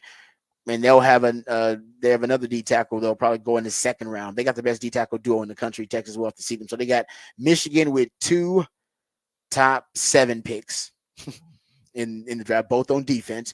He's got the Carolina Panthers at 8, taking Luther Burden a third, the wide receiver out of Missouri. A lot of people think he's the best receiver in the country. He's got Travis Hunter, the wide receiver / cornerback, who I think projects to more be a cornerback at the NFL level, being taken by the Arizona Cardinals at 9. And then Quinn Ewers, he's got being taken at number 10 to the New Orleans Saints. I don't know how I feel about him going to the Saints, but going top 10, if you're Quinn, I mean, you want to be in that discussion to be a top 10 pick. If you're in discussion for top 10, I guess the question is, how does Quinn get to being considered to be number 1 overall, right? If Shadir Sanders and Carson Beck are in a different tier than Quinn, and Quinn is in the tier that puts him in the top 10, how do you get to the Carson Beck, Shadir Sanders level? And I think for Quinn, I think he can make up that ground pretty easily. Oh yeah, I really do. I think because he's got so many big games, right? He's got platforms against Georgia. So he'll be going up against Carson Beck. And I think the best way for him to start to close that gap is that Michigan game. Guys, that Michigan game. Oh. Listen, Michigan's got 2 defensive players in the top 7 being taken in this draft. They got the best D-tackle duo in college football, the best cornerback in college football. Wink Martindale running an NFL system with like 6 or 7 NFL players that Jim Harbaugh himself recruited, who's an NFL head coach. All right. You just had Mike McDonald and Mentor there. They were both NFL defensive coordinators. McDonald is now the head coach of the Seattle Seahawks, but they're both NFL defensive coordinators, and they formerly were coaching there prior to Wink Martindale. There was nothing but NFL lineage. So NFL scouts are going to look at it and go, all right, Quinn, you can go on the road at Michigan in the big house against that defense, a top 10 defense with 2 top 10 picks in it, all right, at the cornerback position and at D tackle, and against Wink Martindale, who's one of the, most respected defensive minds out there. And by the way, they've been running the Wink Martindale system since McDonald got there. And then Mentor and McDonald are Wink Martindale like mentees. They are proteges of Wink Martindale when he was with the Ravens. They worked directly under him as assistant coaches. So it's been the Wink Martindale system. They just tweaked it and ran their own version of it. So they're still running the same damn system, and it's an NFL system. So the scouts, it all translates. So if Quinn goes up there and he either he eviscerates the defense kind of like he did against Alabama, because Sark has the game plan dialed up and has been, basically has been game planning for Bama for like 3 months in the offseason. And we figured that out too, because we watched that Wyoming game. We're like, so you obviously wasn't game planning for Wyoming that week. You was doing a lot of Bama game plan, which, you know what, everybody respects, and it's all good. And that win meant a whole lot more than anything you could have done during the regular season. But I think Sark's going to have a similar approach to this Michigan game because he knows how big it is. It's a huge game. And so there's a good chance that he has some really unique concepts dialed up specifically to target and exploit the weaknesses of that Michigan defense. By the way, there ain't many weaknesses of that Michigan defense. And you could argue that it's better than that Bama defense that they faced last year. You could make that argument in a lot of ways, even though that Bama defense also had some first-round picks in it and some really, really good players. So I think he's going to end up in a situation there in that Michigan game. And I think he's going to end up in this situation like 2 or 3 games on the SEC schedule as well, where he's going to have to win a game with a game-winning drive or a fourth-quarter comeback. Game-winning drive. That's what scouts love, game-winning drives and fourth-quarter comebacks, because it shows what I call capability. And what I don't mean capability, I mean putting the cape on and going to rescue your team. Putting the cape on and rescuing Steve Sarkisian, putting the cape. If Sark has an off day or Sark called an off play, doesn't matter, or he called a play that doesn't match up with the defense. Let's say the defense called a great play or defense made a great play. I need you to put your cape on, and I need you to go rescue this team. And if you have that ability, that will leapfrog you into the Carson Beck, Shadir Sanders conversation.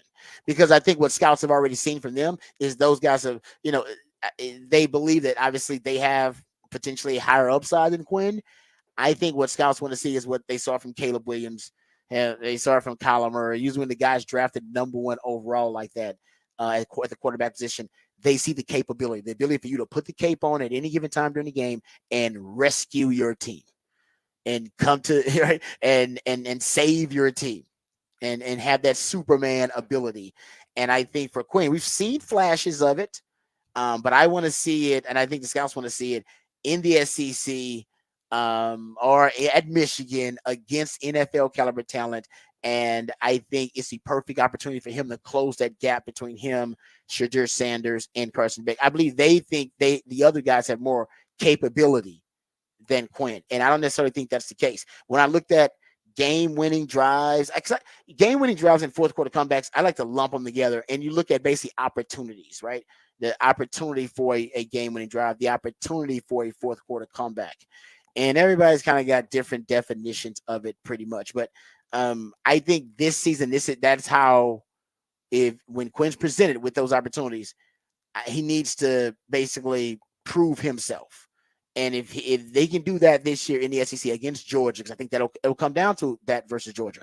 Game winning, it'll come down to clutch time. Game winning drive, fourth quarter comeback. I think it come down to that versus Michigan, because Michigan's going to play ball control. They're going to play keep away. They're going to run the football, play hardball ball, try to play bully ball. But even more so than that, they're going to limit offensive possessions for Texas and limited possessions against that defense. That could spell doom, right? Because on the road. Because you only got so many possessions against that really, really good defense, best D-tackle duo in college football, best cornerback in college football, really good defensive coordinator, and everybody familiar with the same system they've been running. So let's say it just comes down to the fourth quarter, comes down to you being able to engineer a game-winning drive. So I think hell, if A&M's good, it can come down to it. A&M's got a good defense. It can come down to that too. And I think those situations are what's going to set Quinn apart this year and determine whether he's just going to be a first-round pick or whether we're talking about a guy can go number one overall. He's in that conversation. Can he put the cape on? Yeah, Patrick. No, and I mean, I think in this listing too, to put Shadur Sanders that far ahead of him that's saying Shadur is going to progress much more than Quinn does, because Shadur has plenty of issues that he's got to figure out too. Oh, no doubt. So to say, well, we think Shadur is going to clearly be much better this season, and then Quinn is going to plateau pretty much. But you put in all the points of what he needs to do, which I agree on all that. And I think the simple fact of something that I think is not going to be as difficult as other people are going to put it out to be is play with different wide receivers. He's got a whole new wide receiver core. And I think if he plays well with those guys, builds chemistry with his new wide receivers, that's something that the NFL is going to look at too, that they're not sure he can do right now. They can say, well, you had great guys and you had Xavier Worthy for 3 years. You had Jay Witt for 3 years. You had guys that were safety blankets for you for this amount of time. You've had these great running backs that have been there, that have been the top running back picks in the draft the last 2 years. So maybe if we take a little bit of that away from you and you still have a really good running back core, you still got a really good team around you, but you had different wide receivers now. You don't have any of your safety blankets still there. So are you going to be able to still win at a high level and still be able to get your numbers up at a high level? I think you'll be able to.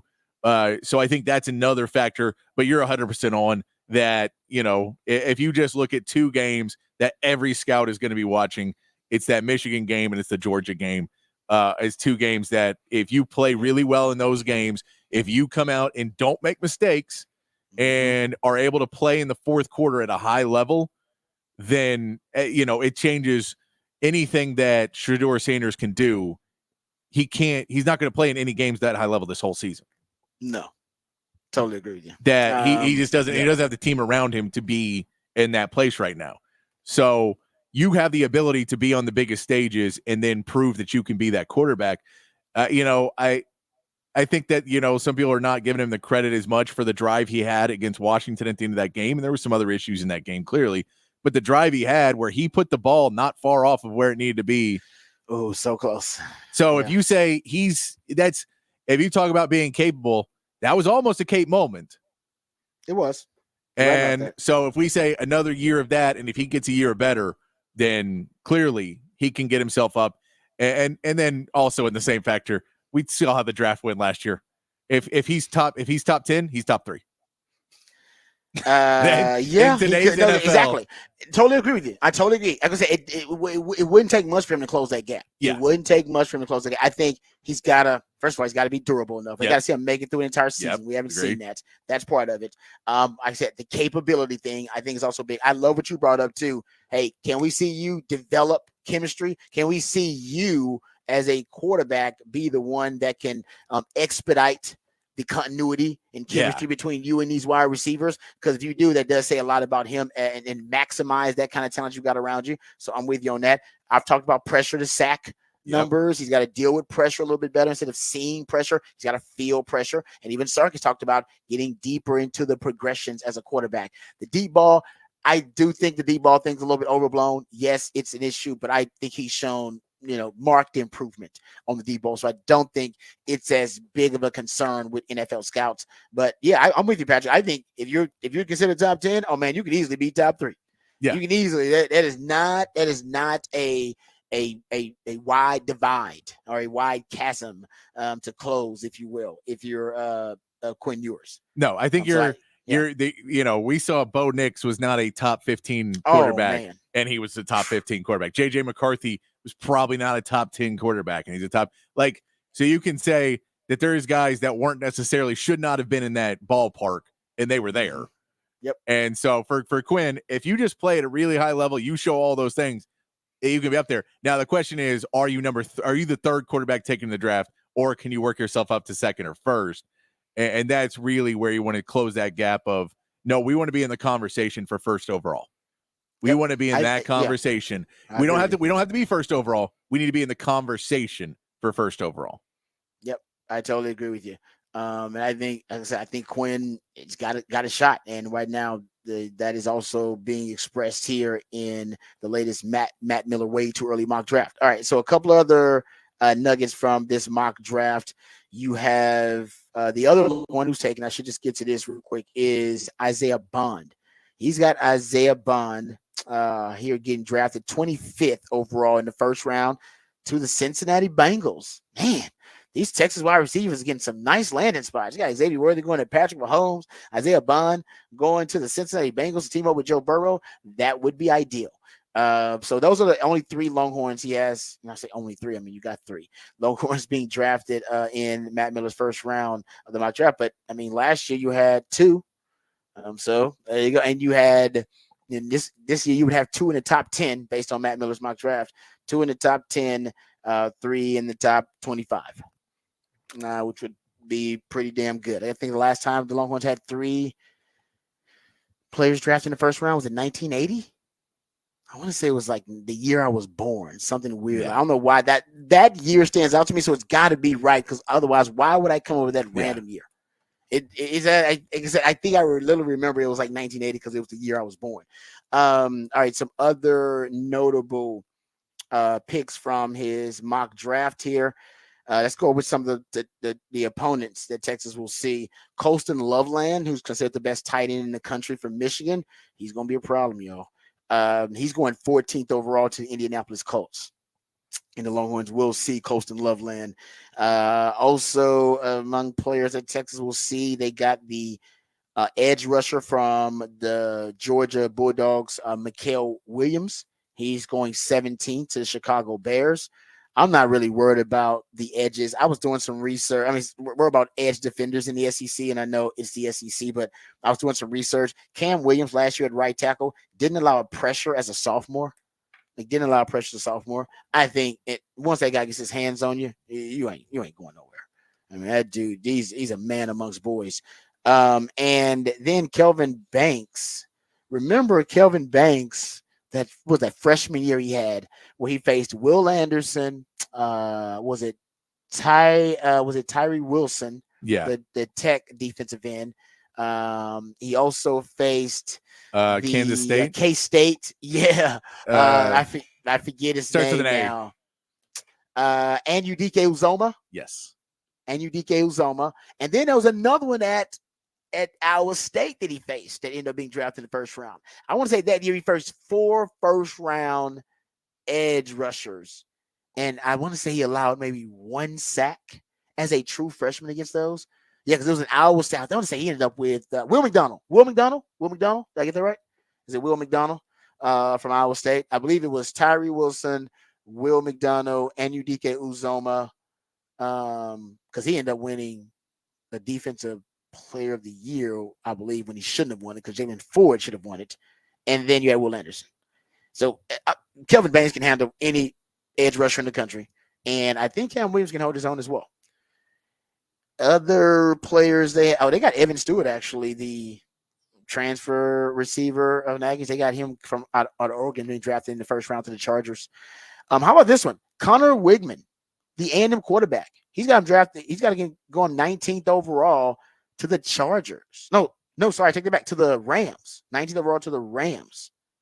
So he's got Sean McVay taking Connor Wigman. I'll say this, and I mean we had a discussion. It's crazy. We literally had a kind of a segment about Connor Wigman not too long ago, where I told you guys, I said, man, the metrics love him. Like the data points and the advanced metrics, it all tells you that Connor Wigman, although you've had a small sample size and he's dealt with a lot of injuries, that he has a really high upside. If you go look at it, he still recorded a turnover worthy play rate last year of 2.1%. His adjusted completion percentage, 73.8%, which was also one of the best. Basically, from a clean pocket, if you go look at Pro Football Focus grades, he had a 92 rating from a clean pocket, 91 rating on early downs when passing, a 92 rating when there was no play action, just straight drop back. He placed in the 98th percentile in avoiding negative plays, and he finished in the 88th percentile in avoiding sacks. So under pressure, Pro Football Focus grades, he's a little bit more unstable, but his 86.5 Pro Football Focus grade under pressure placed in the 97th percentile. On 3rd and 7 or longer, he had an 88 grade by Pro Football Focus grades. So I'm just saying the metrics. I was looking at the metrics and I was like, damn, they think he's really good. So if they're basically extrapolating and saying, well, if he plays an entire season and doesn't get hurt and they can protect him with better weapons, with a better offense now, with Colin Klein as the offensive coordinator and not such an antiquated offense, maybe you get the best out of Connor Wigman. So there you go. He's considered a first round prospect. I told you guys that. Remember, I told you guys, I say, man, the scouts are really high on him because the metrics are really high on him. You'll also see Nick Scourton, the edge from A&M. Like I said, I'm not really worried about edge defenders in the SEC because of the tackles that Texas has, but that's another good player that you'll see.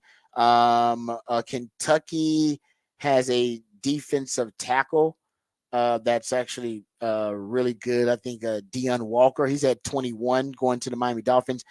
Kentucky defensive tackle, that guy's a problem, but Texas returns the entire interior offensive line, so Texas should be okay there. And I believe that's all of the prospects at Texas. Oh, I take it back.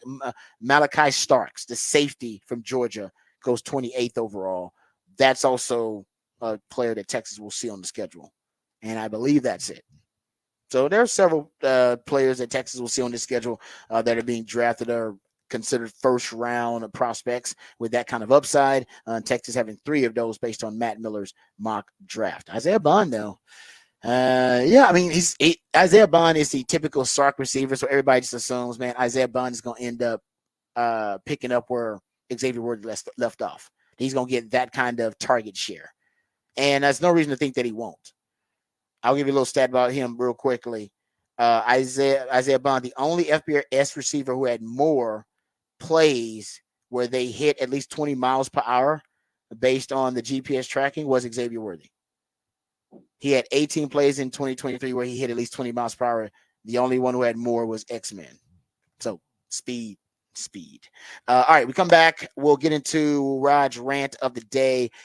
Got a question. Well, really, I was asked a question. I did some research on it, and it turns out there may be some validity to this concern about Sark and the team. All that and more right here on the Rodcast, featuring Patrick Davis and Lifetime Longhorn. Rod Babers coming back on the horn.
All right, welcome back to the Rodcast. Time to get to Rod's rant of the day.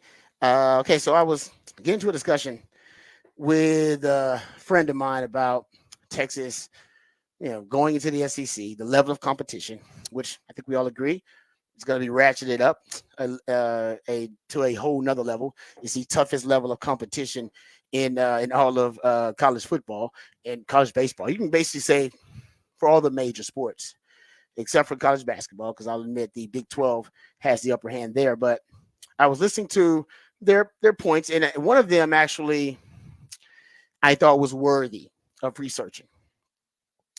And I was in and they didn't get into this, but this is I didn't let them know that I thought it was a great point because I wanted to research it myself before I brought it up with you guys. And I brought this up maybe 2 weeks ago, the blue chip ratio. And Bud Elliott does a great job. He's been doing the blue chip ratio for maybe about 10 years now, maybe even a little bit, maybe longer before that. That's how long I've been keeping up with it. For those who don't know, blue chip ratio, pretty self-explanatory. It is the percentage of blue chips on your roster. It's just that simple, just that easy. And Bud Elliott basically his formula is, or at least his theory, his hypothesis, that if you're going to win the national title, you have to have over a 50% blue chip rate on your team. If you don't have a 50% blue chip rate on your team, then it's almost next to impossible to win a national title. As a matter of fact, Washington did not have a 50% blue chip rate last year. Washington was below that threshold because Washington is a program that necessarily doesn't recruit on the level of some of the elites in all of college sports. So I was thinking about this, and I went and looked at it, and because basically the premise of the discussion that we were having was that Sark has not necessarily proven against elite teams with like talent that he can help Texas basically become a team that can consistently win against teams with like talent. Because in the Big 12, they never face teams with like talent. And that is true for the most part. That is actually true. Texas does not, if you look at blue chip ratio of how talented teams are, Oklahoma is the only team Texas faces in the Big 12 that has like talent, anything close to it.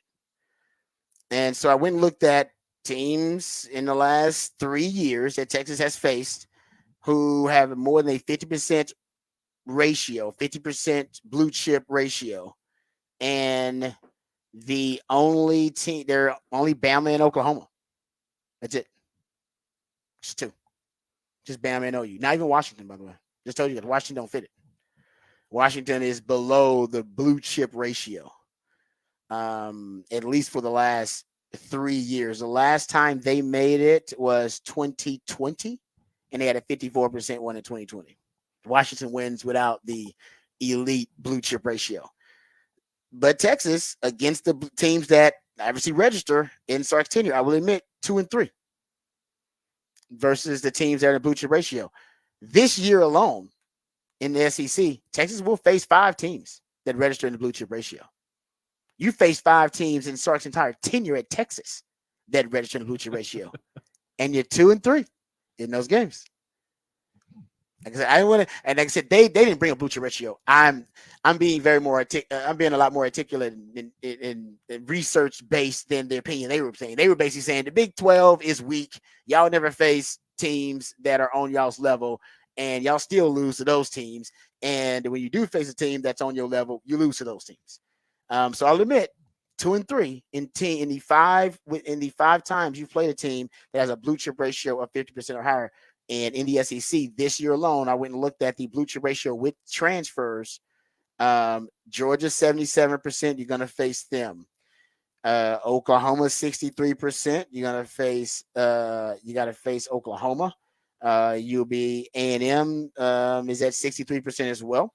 So A&M is on there. Florida's at 58%. You're going to face Florida, and Michigan's at 54%. So you will face more teams, or as many teams that fit the blue chip ratio, or at least that qualify for the blue chip ratio status. You'll face as many teams as you face in the last 3 years, in this 1 year. So there is some validity to the statement that you have not truly been tested in the Big 12 because it is the Big 12. They can't compete with you talent-wise because they don't recruit with you talent-wise. Only Oklahoma does. You faced Bama recently, and those big-time non-conference games are going to be huge, and you beat Bama in Tuscaloosa. And by the way, the games that Texas lost, they had a 21-point lead on Oklahoma, Sark's first year, and lost that game by 3 points. 1 point loss to Alabama at home, and a 4-point loss to Oklahoma most recently. So it's a total of 8 points. You've lost those 3 games by a total of 8 points. So I'm not saying you're getting blown out of water or you're getting beat. Or you're getting, it's not. You're close, but close is no cigar. And the facts are the facts. That yes, when you face a blue chip ratio team, you're below 500. Yeah. And it is. And you'll face 5 of them. And you'll face 5. It is somewhat a smaller sample size because it is Oklahoma and Alabama. It is Oklahoma and Alabama, but those are 2 really good programs. They are Oklahoma 2 really good programs. And so I'll say, I'll go your 2-2 because I'm not going to count the first season because we were awful that first season. We just weren't really good. So I'd say 2-2, which is still not great. You're up 21 points, though. I agree, but that was not a good team. It was a team that blew a 21-point lead. You're up 21 points, though. I agree. Come on. But I'd say it's but even at that, it's still 2-2. It's still, you should have beaten Oklahoma last year, and then we're looking at this discussion a little bit differently. If you beat Oklahoma last year, so yeah, I'm with you. It's going to be, it's going to be much more of the you don't get to have those bad games this year. You don't get to have the games where you're not really up for it, and where you play a TCU or a K-State or an Iowa State or somebody like that, and they really push you to the limit because you just weren't up for the game. You don't get to have those weeks because the teams in the SEC will get you on those weeks. They'll get you if you slip a little bit, and if you're not up for the game, and if for whatever reason your game plan's not there, then those teams will get you. That's really that stretch because the Oklahoma game, you should have won that last year, and you just weren't. You just felt you could beat them because you beat them so bad the year before that you weren't ready for it, and the defense got embarrassed at points in that game. You didn't have the game planning ready. You'd already beat Alabama, so you felt really good about yourselves. You can't have that attitude in the SEC, or it could get out of control quickly. Yep, totally agree. And I think that's where Texas right now. That's where they are. I think they're close. And it's the old Bobby Bowden quote, right? Bobby Bowden said, first, when you get there, you lose big, then you lose close. They had to lose big year. That was 2021. Lose close year was 2022. And then he said, after you lose big and then you lose close, you're going to win close. Win close. That was your win close year last year, right? Even against U of H, TCU, K-State. Close wins that you have to hold on by the hair on your chinny chin, winning close. And then he said you win big. Going to the SEC, that's a bold statement that Texas is going to win big, but this is the win big year.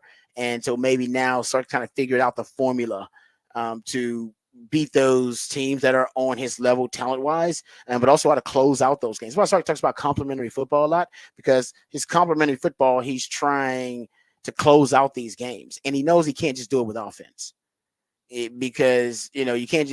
His offense is great, but it's not that dominant where you can basically dominate the entire game with offense and win the game, close it out with offense. Sark's teams, or at least his offenses, they're based on runs, much like an NBA team.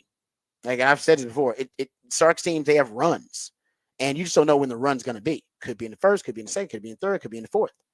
All right. Remember that Wyoming game? Run came in the fourth. Top of the fourth, boom, 21 points, game over.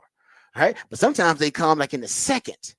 They come early in the first half, like the U of H game or like the K-State game or like the TCU game. They come early, and then you got to sustain it and just hold on to it because you don't have another run in you.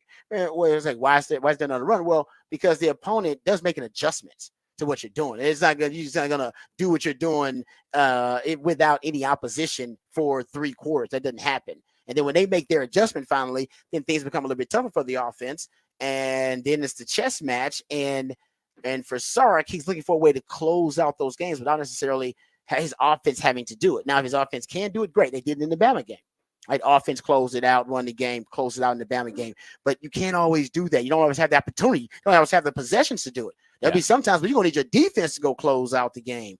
You need special teams to go make a play and close out the game. And that's why he talks about complementary football all the time, because it can't always be the offense that goes to close out that game.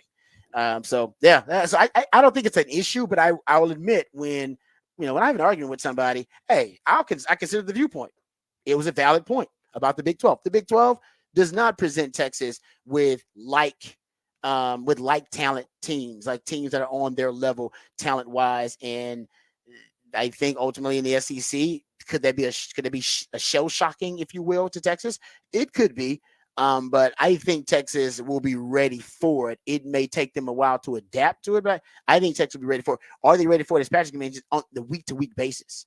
Like I said, you got 5 of those games now in this schedule. You had 2, maybe 1 or 2 each year in Sark's first 3 years. Now you got 5 on the same damn schedule. Yeah.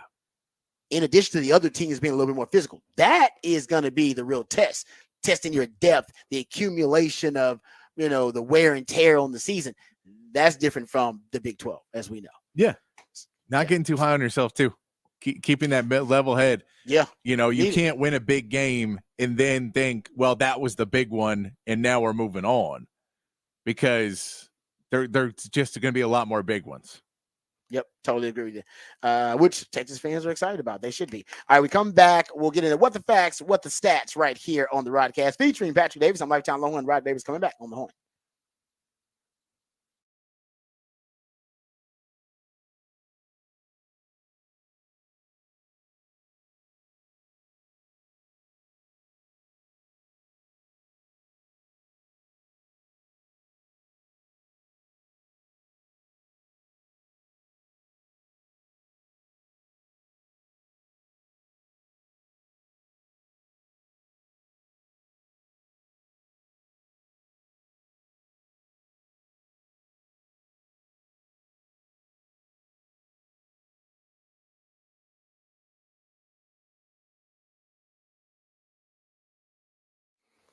Hey, what's up, folks? Lifetime Longhorn, Rod Babers here. I got to tell you about my friend Dr. Greg Eckert and his all-star team. Doesn't matter what your issue is. Maybe it's something just a routine, just a checkup or a routine cleaning, or maybe it's something dire or something very serious. I've had both. I've had routine cleaning and checkups and fillings done with Dr. Eckert. Also, his team had to take care of me when I had 4 wisdom teeth removed because they were growing in sideways. So hopefully for you, it's not as serious as having to have a procedure done.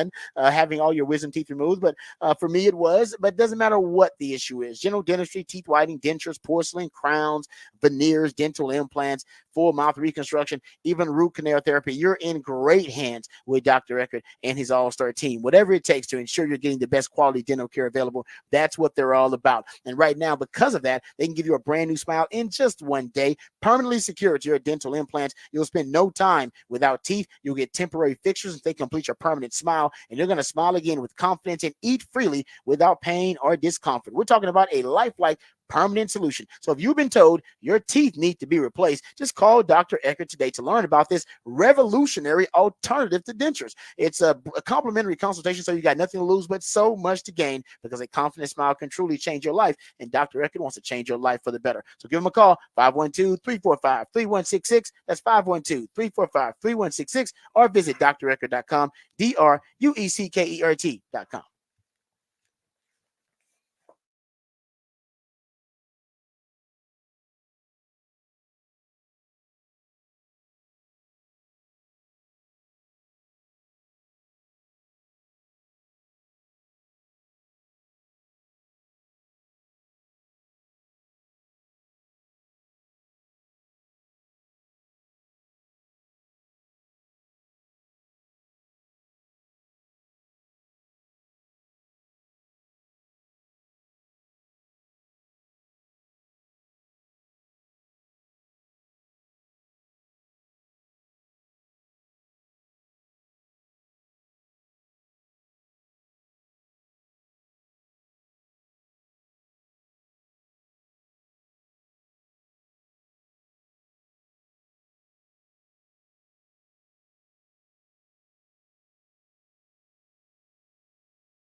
All right. Welcome back. Time for What the Facts, What the Stats right here on the Rodcast. The Big 12 media preseason poll was released yesterday. I know we're not in the Big 12 anymore, but I don't know why I still felt the need to look it up and talk about it and bring it up. It's weird. I guess it's keeping up with your ex, right? It's like cyber stalking your ex a little bit. Utah, they have picked to win the Big 12. K-State's picked to finish second in the Big 12. Oklahoma State picked to finish third in the Big 12. Kansas, fourth. Arizona is picked to finish fifth in the Big 12. And Iowa State, they got sixth in this group. So, I mean, some of the, the surprise is they got Colorado picked to finish 11th in this poll. They got Arizona State at the bottom. Arizona State's picked to finish last in the Big 12.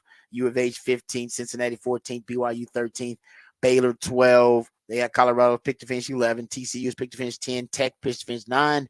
UCF picked to finish 8, and they got West Virginia picked to finish 7. So that's kind of the bottom of this preseason poll. But how about this though? Colorado picked to finish 11th by the media. Do you know what Colorado and on the EA Sports video game, they're like the number 16 team in the nation. They're like a top 20 team on the video game. Yeah, no, it's like talking about Bronny James. It's not really anything different, but it's going to get a lot of coverage, and so Deion is going to get a lot of coverage. So they know they know how many people are going to play Colorado, and if you rank Colorado like what they actually should be ranked, people will be mad because they'd be like, they're not the 65th best team. You're like, man, right. They're not. They're the 50th best team or whatever. And they're also a hard team to judge because they flipped their roster twice in 2 years. So they are that is true. You really don't know. Team to judge. Point. Yeah, no, I agree with that actually. You don't know if they're gonna be good or bad because they got a lot of new players and they got a new scheme too. Remember, they got a new OC. Yeah, and he keeps changing coaches too. He's bringing in new assistants. I think Warren Sapp's now on the coaching staff. So you're right. That's just the biggest mystery and probably just one of the most polarizing teams, period. Oh, yeah. If you love Colorado, what they're doing, and love Deion, you freaking hate them and want to see them fail miserably. And there's no in between. There's either, I mean, it's just kind of, you just love them or you people hate it. I will say I think people are underrating Oklahoma State. Oklahoma State is one of, I want to say it's 5 schools. And I like Utah. I think Utah should be picked to win the conference because I probably would pick Utah too. But I want to say that Oklahoma State, matter of fact, yeah, it's 4 schools. I think it's 4 schools that bring back their OC, DC, head coach, their strength and conditioning coach, and a multi-year starting quarterback. And 2 of them are in the Big 12, and 2 of them are in the SEC. And one is Utah. So Utah picked to finish first in the Big 12. I like that. And the other is Oklahoma State in the Big 12. Texas and Ole Miss are also on this list. So I would be a little bit higher on Oklahoma State. Honestly, if I were you, I'd be a little bit higher on Oklahoma State. And Oklahoma State was just in the Big 12 title game against Texas. Everybody always underrates Gundy. He's anti-portal. He's anti, NIL pretty much. But, man, he can coach his you-know-what off. And I think this will be I think his offensive line is one of the best. I know his running back just got arrested, Ollie Gordon, best running back in the country for the DWI. So that's unfortunate. They got to finishing third. I wouldn't be surprised if Oklahoma State can win the damn thing. Yeah. I wouldn't be surprised they can win it. Just throwing it out there. So they may be underrated, but Utah, your championship game, I would predict this year to be Utah and Oklahoma State. Yeah, I think Utah, it's all about health. They just haven't been really healthy the last couple of years. They've had a lot of injuries. Cam Rising. Yeah, Rising at the top. How long has he been? How long has he been around now? We talking about 7 years now? Is he one of those? I mean, he was playing with Vince Young, right? I mean, he was a Tom Herman recruit. He was a Tom Herman recruit. Yeah. Yeah. Hey man, used to be. I mean, he's a Tom Herman. He's a hell of a quarterback, though. All right. So there you go. That is the preseason media poll for the Big 12. They did their all Big 12 team. We won't go over that because that's not our league anymore. But Oklahoma State did have the most selections on the all Big 12 preseason team. They had 6 of them. I think TCU had 0. TCU had 0. Arizona State had 0. Baylor had 0. Houston and K-State It says here too. That's a lot of. That's wild. That's crazy. That league's going to take a minute to set in, isn't it? The new hierarchy of the Big 12. That's kind of weird. It's gonna I got to go check out that Big 12. I got to check out the 20. I got that from Joseph Duarte, who covers University of Houston and the Big 12 for the Houston Chronicle. So maybe he's talking about like the because don't they do two teams? They do the first and the second. I know. No? I saw that TCU didn't. I saw a tweet about that, but I didn't see about everybody else. Okay. Yeah, I gotta go check. I will admit I haven't looked at that. That comes from Joseph Duarte, but I'll go look that up. I'll give you the clarification on the other side. All right, we come back. We'll get into why the hell is Bronny James's contract is a controversy, or is it even a controversy? We'll also dive into the NFL MVP odds and discuss whether CJ Stroud's going to have a sophomore slump. I would argue against. We'll do that. We got behind the burnt orange curtain. We'll discuss the interior D line, the micro and the macro of that. All that and more right here on the Rodcast featuring Patrick Davis. I'm Lifetime Low and Rod Davis coming back on the horn.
All right, welcome back to the Rodcast. It is a One Artist Wednesday, and on a One Artist Wednesday, My man Patrick goes deep down into the rabbit hole of the catalog of one specific artist, group, or band. And today it is the great Bill Withers, who is the focus of One Artist Wednesday. A Wednesday that feels like a Friday because it's the last show of the week for us, last show before the July 4th weekend. So happy July 4th, or early July 4th, everybody out there. Hope you got some really cool July 4th plans. But we'll get into the topic for the Big Fat Poll today, which is also kind of July 4th related. At least one of the signature events of July 4th is the hot dog eating contest. So my man Patrick has got a question for you related to the hot dog eating contest, or at least related to a hypothetical hot dog eating contest. Yes, the Big Fat Poll of the day. Which all-time Longhorn are you taking in a hot dog eating contest? Oh, I love it. Love it. Like I said, I'm Big Lynn right now is top of mind for me. Big Leonard Davis. Big Lynn is third in the voting online right now. Casey Studdard, I think some love for Casey Studdard up there. He is currently winning. Tavondre Sweat is second. Leonard Davis third. Sean Rogers is fourth. This is recency bias, though. It's not, and I love it, but it's because Casey's still top of mind because Casey is still either on airwaves, on radio. He's still doing obviously his cooking. He's been on like LHN and done stuff like that. So honestly, for them, it's top of mind. That's why Tavondre Sweat. So it's like Casey Studdard for the food because he's associated with food already. All right, and they know him, and then Tavondre Sweat is because of recency. So they just don't know who Big Lynn is. Most of the people who are voting. Oh yeah, man. No CB sent in Loud Sinline. You like Loud Sinline in that? Loud Sinline's a good one. Yeah, no, Loud Sinline's a damn good one. We've gotten a few on the text line for Stoney Clark too. Oh, interesting. Okay, yeah, I don't even remember how big Stoney was, but I guess it was D tackle, so he had to be pretty damn big. No, it's like I said, man. I don't know. There's a long list you could go through here. But like I said, I taught the two guys that play with me, Leonard Davis and Sean Rogers. But man, they're losing in the poll here. Tavondre Sweat and Casey Studdard. Casey Studdard, I bet can put him down though. But yeah. Casey is Casey's kind of the quintessential offensive lineman though. His personality is such where people you when you think of an offensive lineman and you conjure one up in your mind. The personality of my man Casey Studdard is almost the quintessential epitome of an offensive lineman. Likes to fight, likes to eat. Better have the dump button ready around him, unfiltered, and just got a nasty streak to him. Yeah, I think if you could recreate or clone an offensive lineman, you'd want Casey Studdard's disposition and attitude. Right, if you kind of create the greatest offensive lineman from different parts, you probably want his attitude among those offensive linemen. All right, there you go. So that's the topic for the Big Fat Poll of the day. Thanks to my man Patrick for hooking that up. We'll also get into a conversation about into a Texas football conversation next segment. So I want to talk about D tackle, the micro and the macro of it a little bit, but we'll also discuss Bronny James's guaranteed contract, whether that's a thing. Also, LeBron James. There's some LeBron James news. Speaking of Bronny, his dad. We'll get into that. The breaking news there, and also discuss the latest NFL MVP odds. And I'll tell you why C.J. Stroud's second year. I don't anticipate the second year slump that people talk about a lot with after rookie quarterbacks have a great season. So we'll get into that. But first, let's get updated. Let's get educated. Let's get informed on all the top stories of the day with Patrick Davis and the Horn Headlines. All right, your Horn Headlines brought to you by Top Gun Rentals and Lawn Equipment. In the NBA, Donovan Mitchell agrees to a 3-year, $150 million extension with the Cavaliers yesterday, ending rumors that he would be traded this offseason. The 27-year-old Mitchell, who has been an all-star in 5 straight seasons, averaged over 26 points per game last season. In other moves, the Warriors added Kyle Anderson on a 3-year deal with the Magic. A 3-year deal with the Warriors, and the Magic re-signed Jonathan Isaac and Mo Wagner to new deals. In the MLB, the Astros dropped their game with the Blue Jays yesterday 7-6. Spencer Arrighetti gave up 7 runs in 4 innings for the Astros, put up 5 runs in the 5th, and had a runner on second in the 9th, but could not finish the rally. Raniel Blanco will take the mound tonight, looking to make up more ground in the AL West. And the Rangers beat the Padres 7-0 with Nathan Eovaldi pitching 7 shutout innings, only allowing 1 hit and no walks. Nate Lowe powered the Rangers with 2 home runs, and Tavares got an RBI and 2 runs as well. John Gray gets to start tonight, who has been extremely hit or miss in his last few starts. And that is your Horn headlines. All right, thank you, Patrick, for the Horn headlines. Appreciate those as always. All right, big news here. This broke probably 40-something minutes ago. LeBron James has agreed to sign a 2-year, $104 million max deal to return to the Lakers. The deal includes a player option, which, of course, all his deals have one, and a no-trade clause for LeBron James there. And it comes after the news that Bronny James, as a second-round pick for the Lakers at 55, he's going to sign a guaranteed contract as a second-round pick. Some people were making a big deal out of that, Patrick. I'm not sure if it matters or not. You know more about NBA second-round picks and how often they get guaranteed deals and how much those guaranteed deals are. So I'll kind of give you the floor there. But what are your thoughts overall? LeBron returning, no shock or surprise. But what about the Bronny story as well? Yeah, I mean, so LeBron coming back, the whole where I'll take less to get a superstar. I guess they are not expecting to get any superstars coming in if he is going to be taking it. There is apparently discussion that he could be taking slightly under the max, that he could go in and it would be like basically $1 million or $2 million under the cap or under the max to keep the Lakers under the second apron, which would still give them a little bit more availability as a first apron team as opposed to a second apron team. Aprons are very confusing now. It's a new thing. But basically you don't want to be in the second apron. Second apron. Yeah. If you stay in the second apron as an NBA team, the penalties are getting more and more severe year to year.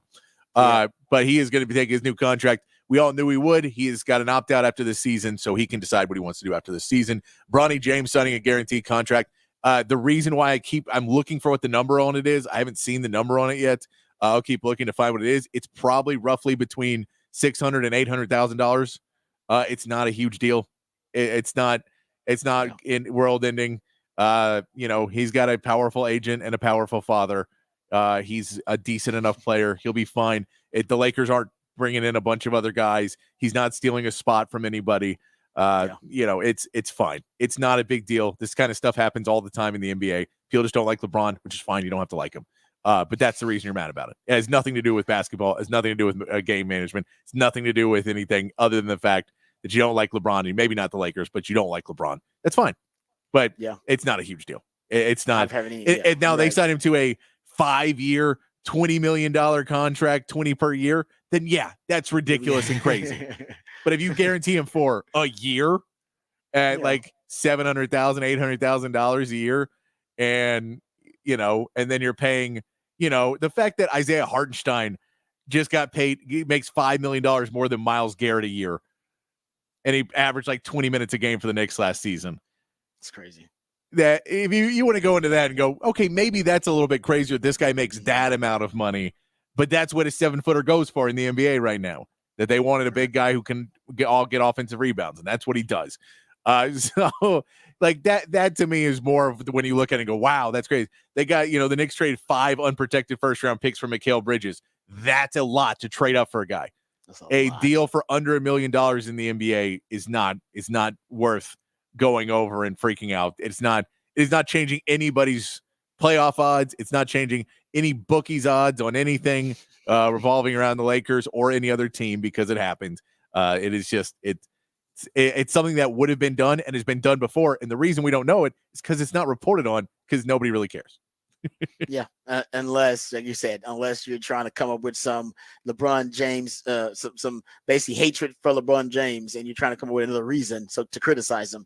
I agree. Nobody even talks about second-round picks. I didn't even know that people cared about them getting guaranteed contracts until we were talking about Bronny. All right, let's get to the NFL MVP odds here. Now I looked at these. I don't know, probably a month ago, maybe a little bit longer than that. And I shared that with you guys. We talked about it actually on the show, the latest MVP odds. And I thought, it was interesting because at the time, CJ Stroud had the third best odds. He was tied, if I'm not mistaken, with the third best odds at the time. And I looked at, it was DraftKings that I was looking at. And I believe that's who is referenced in this article that I am looking at here from Pro Football Talk. So Pro Football Talk was talking about the MVP, and they laid out the MVP odds, the latest ones. I guess these came out yesterday. And in their MVP odds, of course, Patrick Mahomes has the best odds to win MVP because he's the best quarterback in the league, plus 450 according to DraftKings latest odds. And second, though, C.J. Stroud tied with Josh Allen with the second best odds to win the NFL MVP at plus 850. Now, it used to be, or at least used to be when I looked at it last time, it was Patrick Mahomes and then Josh Allen and then C.J. Stroud tied with Joe Burrow at plus 900. That's the last time I looked at it, but like I said, the market has shifted, or at least Vegas has shifted the odds, and essentially they're saying now that of these odds I looked at, the only one that really changed was C.J. Stroud moving from being tied for third best odds to being tied for second best odds. And something tells me even before the season, you could see another shift here. You could see potentially C.J. Stroud with the second best odds. Maybe Josh Allen drops down to third, or maybe C.J. Stroud gets even better odds.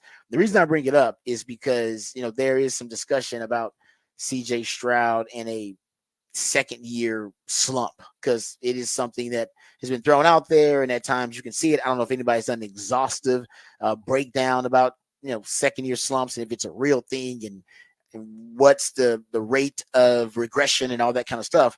But these MVP odds for CJ Stroud, they are the shortest in the last 15 years for any first or second year player. So Vegas doesn't necessarily see a regression, and I don't either. I think CJ Stroud this year avoids a second year slump if there is going to be one. And I'll hear the reasons why. First of all, last year, and honestly, the last 2 or 3 years, the Texans have had the worst running game in the league. Like it's been, if it's not the worst, it's definitely one of the worst. If you look at just running backs, like it's the running back stats and metrics from 2023, 26th in yards per carry, 26th in EPA per rush, 29th in success rate, 27th in rate of runs that fail to gain yardage, 31st in rate of runs to result in a first down or a touchdown, 24th in yards before contact per rush, 29th in yards after contact per rush. You get it. Like they can't run the ball to save their life. They just couldn't run it really well, and that's why they got Joe Mixon, and hopefully that can boost the running game.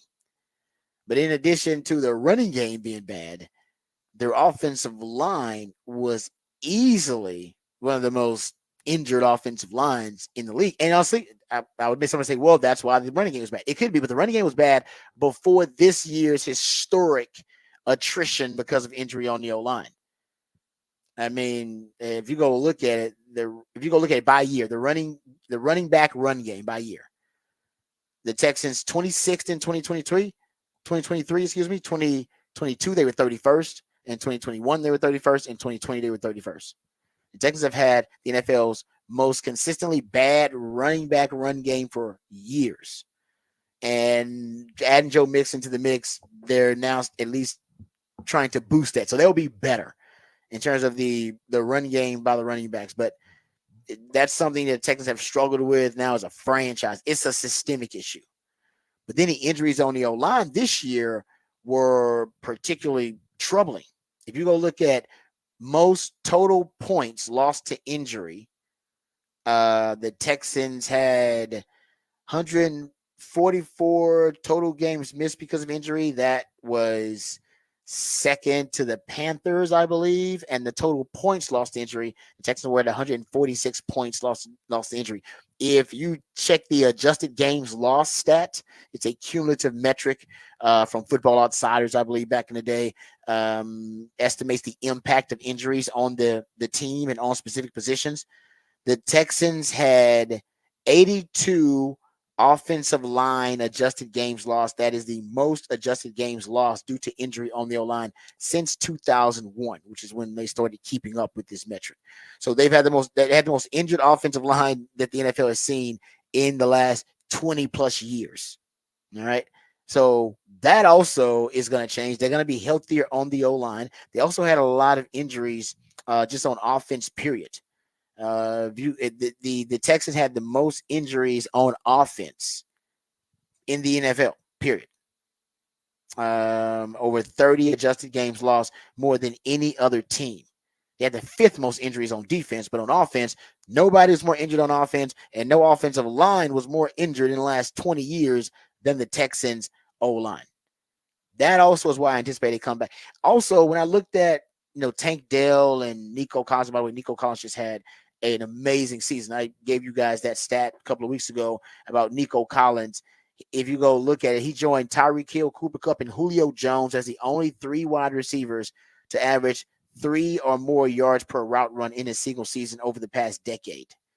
He averaged the second most yards per target in a single season since 1992. I mean, he was just a monster out there, a beast out there.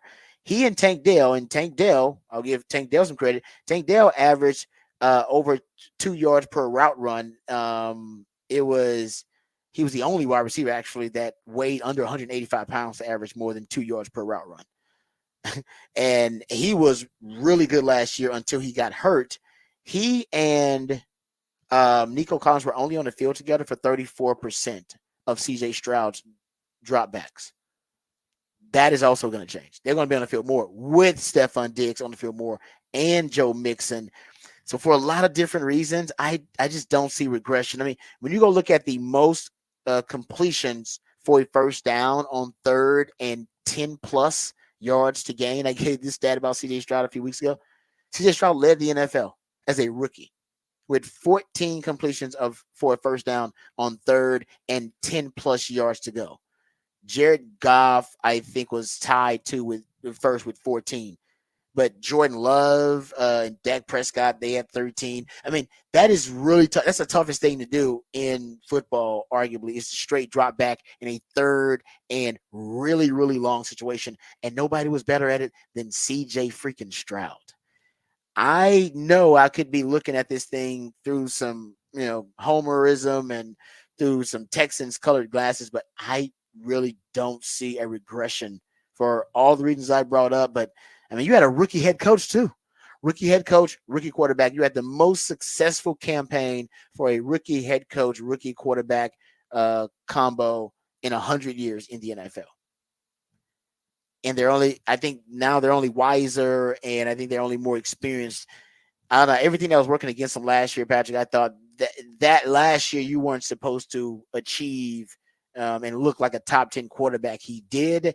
I don't think you get the regression this year. So I'm not saying the sophomore slump isn't real. I'm just saying I don't see it from CJ. I'll throw that out there. I think he rises to the occasion, and actually, I ain't gonna say maybe he's not better. I think he's just as good though. Yeah, I could see that you could see the same thing that happened to Patrick Mahomes. We talked about this earlier, that his numbers dipped a little bit in that second season he started, and by the 3rd season they had gotten back up. They were never quite the same as just 50 touchdowns, but he got back up a lot more. But you could see the defenses were playing and trying to take away the deep ball, trying to take away the big plays and make him go underneath more. But still, in that second season that he started, they won a Super Bowl. So as much you could say the numbers might dip, the production and the team's ability to win did not dip at all. He was still 11-3 as a starter that season in the games he played. He missed a couple games. So I think you could see technically, statistically, somewhat of a dip on some of those numbers because defenses will play him differently, trying to take away big plays, trying to take things away. Hopefully the numbers dip a little bit because, as you said earlier, there is a run game. And so it is not entirely based on him having to do everything, which last season it was much more. So hopefully you have 1,000-yard rusher. And that kind of takes his. So statistically, his stats may drop a little bit, but that's not what you're worried about. You're really worried about the wins. And so if his win total goes up and the numbers dip a little bit because he was doing everything last season, then I don't think you're as worried about that as long as you're still winning games. So I could see a little bit of a dip statistically, but I don't see performance-wise where you're sitting around worrying about C.J. Stroud. I think it's more along the lines of, well, they're dropping 3 safeties on us, so we have to go underneath a little bit more, and then we'll let Nico Collins work in action because he's a bigger wide receiver, and he can go into there. Or we'll try and get Tank Dell in space and see who can catch him. Even with safeties, he can get an extra 15, 20 yards by just slithering around out there. And then when everybody has to try and figure out those two guys, you still have Steph Diggs that you can throw the ball to downfield. Then you add in, just everybody on that Texans team. I think that there's definitely, I could believe the stats would dip a little bit just because there's a newfound respect for him that wasn't there all last season. But in reality, that's not again, Patrick Mahomes' stats dipped. He still was a 4,000-yard passer that season. He still had 26 touchdowns. He only still threw 5 interceptions. It wasn't like he threw less interceptions the second season. He won a Super Bowl. Mm-hmm. So you're fine with all of that. No one in Houston is complaining if he brings Houston its first NFL Super Bowl, first ever. No one's going to complain. No, I'm with you on that. So you're right. Yeah. I think that you could see it solely on the defenses they're playing against, and if the running game comes together. Those are positive problems, not negative problems, though. Yeah, I'm with you. That's a good point. It leads to more wins, but the stats, they're not as prolific. Is that truly regression? Is that a slump? Yeah. Or is that complementary football and and just adjusting your game so that you can be a more successful team? Like you said, the running game. And I think, and this is something too, because we brought this up, teams are going to start backing those safeties up against them and forcing him to be patient. They did it with Josh Allen. They did it with Mahomes. They did it with Joe Burrow. That's just what they do when they deal with elite quarterbacks. So they're going to back those safeties up and force you to march the length of the field, double-digit play drives, hand off the football, or take the underneath, route, or take the check down. And some young quarterbacks, they're a little too arrogant to accept that. They think of it as a defeat, right? It's a loss. Me having to check it down or take this underneath crosser, man, that's actually a loss. I want to be able to throw it vertically downfield because it kind of shows my prowess as a quarterback. And then you learn, that check down that got me 7 yards, that's way more valuable than me trying to force the football into deep coverage when they got 2 deep safeties there, when it end up being a pick. And then you watch film and then coach kind of reprograms you as a quarterback. So I could see the yards per attempt going down, yards per target going down. He was one of the best deep ball quarterbacks in the NFL this year. That could change in terms of his effectiveness on 20-plus yard completions down the field. So it's probably not going to look as sexy, and it probably won't be as aesthetically pleasing, and probably won't have as many highlight Sports Center plays, but he could easily be a better quarterback. Yeah. And somebody was like, well, that's a sophomore. That's kind of what you described with Kansas City. Patrick Mahomes is like, is that a sophomore slump, or did he just learn how to play the quarterback position more effectively? Yeah. The teams not respect him enough his rookie season. Or his first season playing. It was technically his second season playing. But did they not respect him enough? And they started to more. And that was all you saw. It was the difference of, he's not going to get 50 touchdowns every season because teams are going to take away that deep shot. But that's, I think that's more of what you would see than him necessarily just missing players and not being able to figure out the defenses. I wouldn't put that as much. He didn't seem to, throughout the season, as the season went on, he didn't get worse. And normally you would see that. You'd see the tail off at the end of the season, and then the sophomore slump would come. Rookie wall. The rookie wall. Yeah. And he didn't hit that. So I'm not going to put him into that category of I think you could. I think that statistically it could go down. But again, you're adding in more targets because Nico and Dell did not play a lot last year. Yep, they both had injuries and they didn't play a lot together. You add in Diggs to that. Dalton Schultz had injuries last year. He comes back. Then you add an offensive line that was just not there at all. So this offense should be higher powered too. Plus, Bobby Slowick returning is huge. If he would have left, you could have much more seen a sophomore slump. That's a great point about Bobby Slowick. Probably the most underrated factor in all of this. Bobby Slowick returning because he's going to be better. This is his first year as a play caller. Yeah, that's true. Yeah, he hadn't called plays before. So now that there's a lot. He's thinking to himself, man, I learned a lot. There's a lot I screwed up that first year as a play caller. He also knows, man, and the better I call these plays, the more money I make in this offseason. Oh, yeah, there's no doubt. No doubt. Well, he could be a head coach in 2 years. He could be a head coach this season if he wanted to be. He probably could have.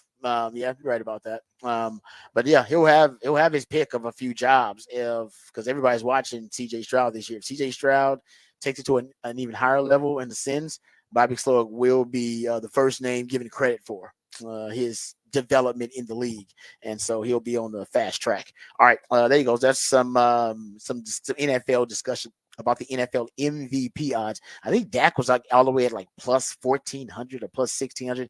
There, he finished second in the MVP, and yet he has like the 7th or 8th best odds right now. It's so weird. I don't know why Vegas is disrespecting Dak like that. I don't get that. That is some straight up Dak disrespect. Dak should be higher on that list considering what he did this past season. All right, we'll Trying come to back get Cowboys fans to they realize They like must be. no one's Dude, betting on this guy. I went look. Okay, I'm gonna go look at this is the one that I pulled up from. Okay, so they got Dak all the way at plus 1,600. Yeah, he's at plus 1,600. He's on these odds. They got Patrick Mahomes, Josh Allen, Joe Burrow, C.J. Stroud, Lamar Jackson, Jordan Love, Brock Purdy, Justin.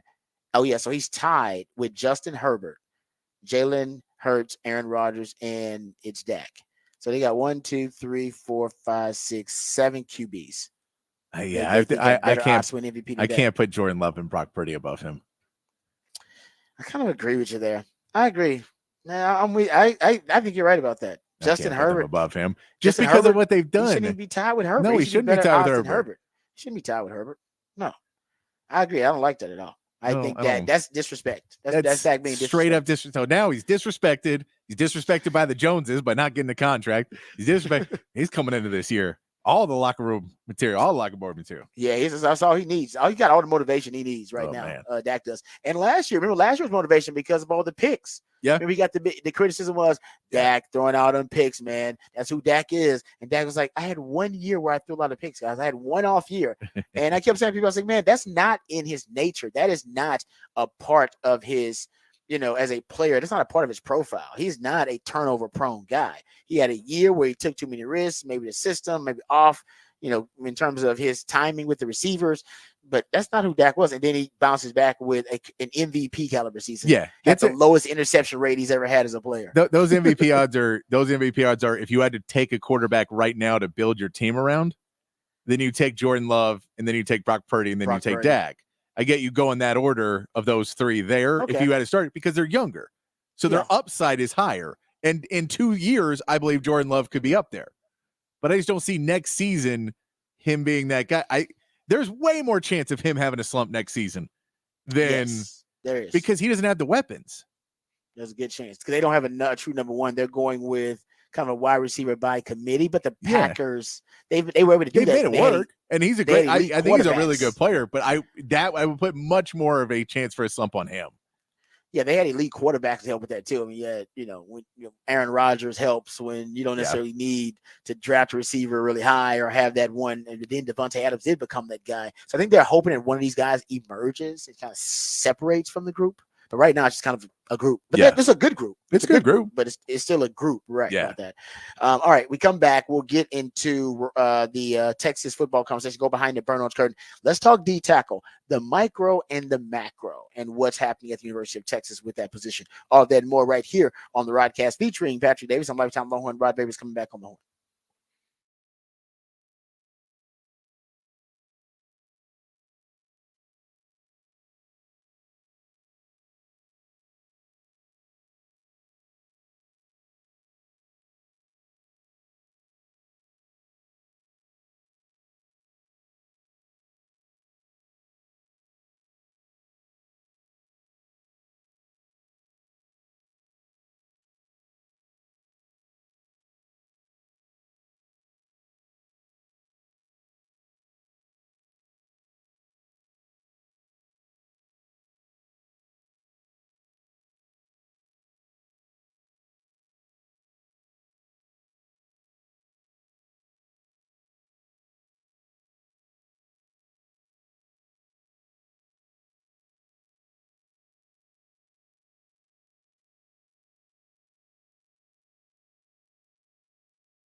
All right, welcome back to the Rodcast. Time to get into some Texas football conversation, going behind the burnt orange curtain here. And I want to talk about the defensive tackle position because a lot of Longhorn fans out there have been concerned about D tackle on the 40 acres in a number of different ways, right?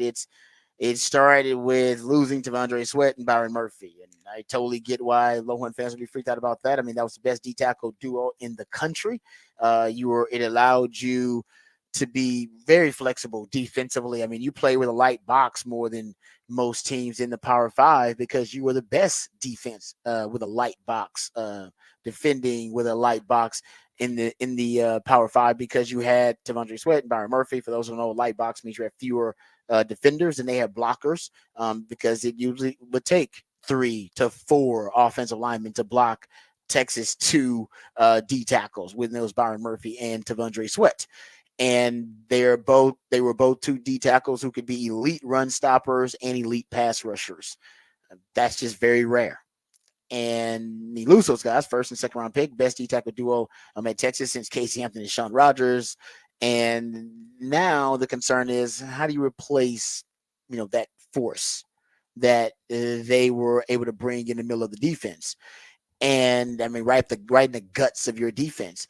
And Sark was concerned about it, right? That's why he brought in 3 transfer portal D tackles because they weren't necessarily sure if the guys in the developmental pipeline, like a Shadir Mitchell and like an Aaron Bryant, would be able to sufficiently fill in those roles. I think they like Alfred Collins and they like Vernon Broughton, but Alfred Collins and Vernon Broughton, I don't think the coaches are sure. That's why they brought in 3 transfer portal D tackles in Savea, Lole, and Bill Norton. I don't think they're sure if those 2 guys can be every down D lineman. I think that's the question now. Can those guys be every down D tackles like Sweat and Murphy were? Elite pass rushers and elite run stuffers. Now, even if they're not elite, can they be capable and competent in both? And right now, you have guys who I think have really high upside and are really great in one area. Alfred Collins is one of the best pass rushing D tackles in the country, but as a run stopping D tackle, he may be average, right? And could be potentially a liability there. And I think all of your D tackles, they have, a certain skill set and certain speciality and expertise, but that also makes you vulnerable to being predictable on defense and also makes you vulnerable to be exposed when you're rotating those guys situationally, trying to mix and match the right circumstance for them during the game. And you got an example of this in the Sugar Bowl when Kalen DeBoer was waiting out Texas's rotation and calling that timeout on that 4th down, trying to decide whether he was going to punt the football or whether he was going to go for it on 4th down. He waited till Texas rotated out Murphy and Sweat, and they put in Broughton and Collins, and he decided now we're going for it on 4th down. They went for it. They converted it. You're going to get a lot of that, not necessarily, to that degree, kind of waiting on Texas to do it. He called the timeout. He was really trying to see if Texas was going to rotate these tackles, and they did just what he wanted to do. But teams will have certain concepts, certain play calls ready when you rotate in those D linemen who are specialized as run defenders or specialized as just a pass rusher. And that's what you don't want to end up in because you had a luxury last year where you didn't have to worry about that as much because you had Sweaty Murphy that were every down players.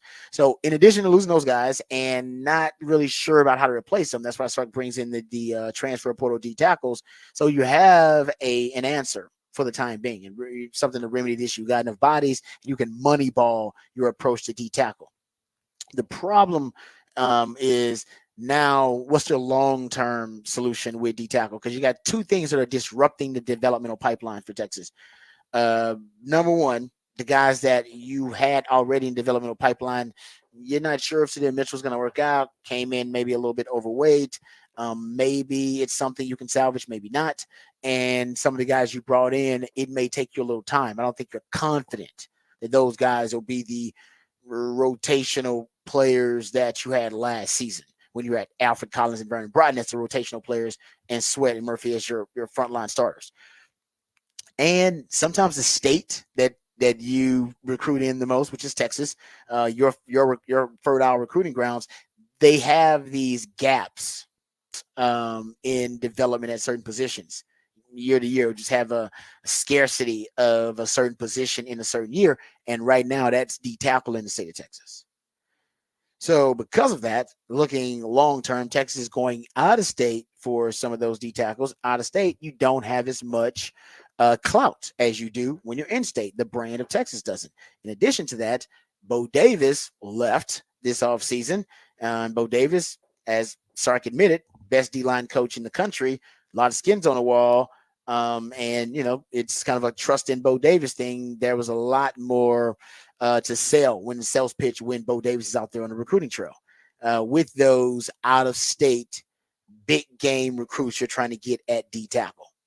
And I think D tackle is slowly becoming a premium position. I've talked about this at the NFL. I think that's trickling down to college as well. When you look at the guy Dominic Williams and what he got, Texas bringing in 3 D tackles via the transfer portal. The rarity, the scarcity of the position oftentimes can determine the value. And I think D tackle is getting to that point now, especially a guy that can be an every down D tackle, run stop on early downs, be a pass rusher on those later downs. So Texas, because of the gap in the pipeline here in Texas, in the state, in producing D tackles, you got to go out of state. Going out of state is tougher when you don't have a Bo Davis. Yeah, Kenny Baker is a rising star in the coaching ranks. Trust in Sark. He's done a great job in hiring coaches. But the truth is, Kenny Baker just doesn't have the resume of a Bo Davis. Who does? And Bo Davis can point to, hey, I got this guy in the NFL. I coached here in the NFL. I coached this guy. I got this guy drafted. Kenny Baker doesn't really have that yet to sell. Also, recruiting is about relationships. I just brought up the 3D tackles that Texas brought in the transfer portal.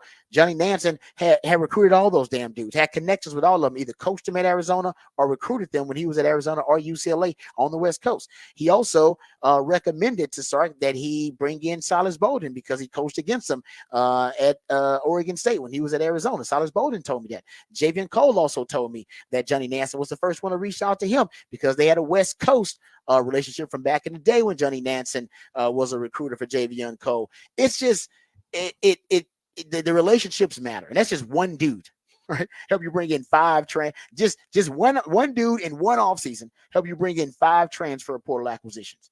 Imagine what those relationships are like when you've been on the recruiting trail in a state for decades, or you have a certain reputation among coaches. And right now, Kenny Baker, he doesn't have those relationships yet. He hadn't cultivated them yet. He just got here. So he didn't have those relationships to cultivate, to be able to lean on, which that's recruiting in a nutshell. And he doesn't have the skins on the wall yet either. And the clout that Bo Davis did to say, hey, man, you need to come with me because I can show you where I have taken players on the path from where you are right now to accomplishing their dreams. This is you. What I did for him, I can do it for you too. He doesn't really have that to point to. Bo Davis got like 30 of them stories. Yeah. You know what I mean? And that's easy to recruit to that. So that's also, so now when you're going out to get those big game recruits out there, like Josiah Sharma at D tackle from Cali, Kevin Wynn from Georgia, Zion Williams from East Texas, Myron Charles out of Florida, Brandon Brown, who's out of Florida as well. When you're going to get those guys, it's just a tougher sell than it used to be. Can Texas offer the NIL money? Of course they offer the NIL bag, but they're not the only ones offering the bag. And a lot of these guys are getting, they're getting a big bag, right? And the bags are just as big as Texas. Hell, they might be a lot bigger than Texas in some ways if these guys are more valued more valuable to that program. So this is it's a multifactorial issue long term with the D tackle position, just because of how rare the position is and where the position is. The best D, I was reading this is probably a study done from about 5 years ago, so it's a bit old, but it was based on the D linemen in the NFL and where they played their high school football and where they were from. And overwhelmingly, 6 to 7 out of the top 10 states for producing the best and the most NFL defensive linemen, they were in SEC country. I mean, you're talking about your Alabamas and your Louisianas and your Mississippis and your Georgias and your Floridas.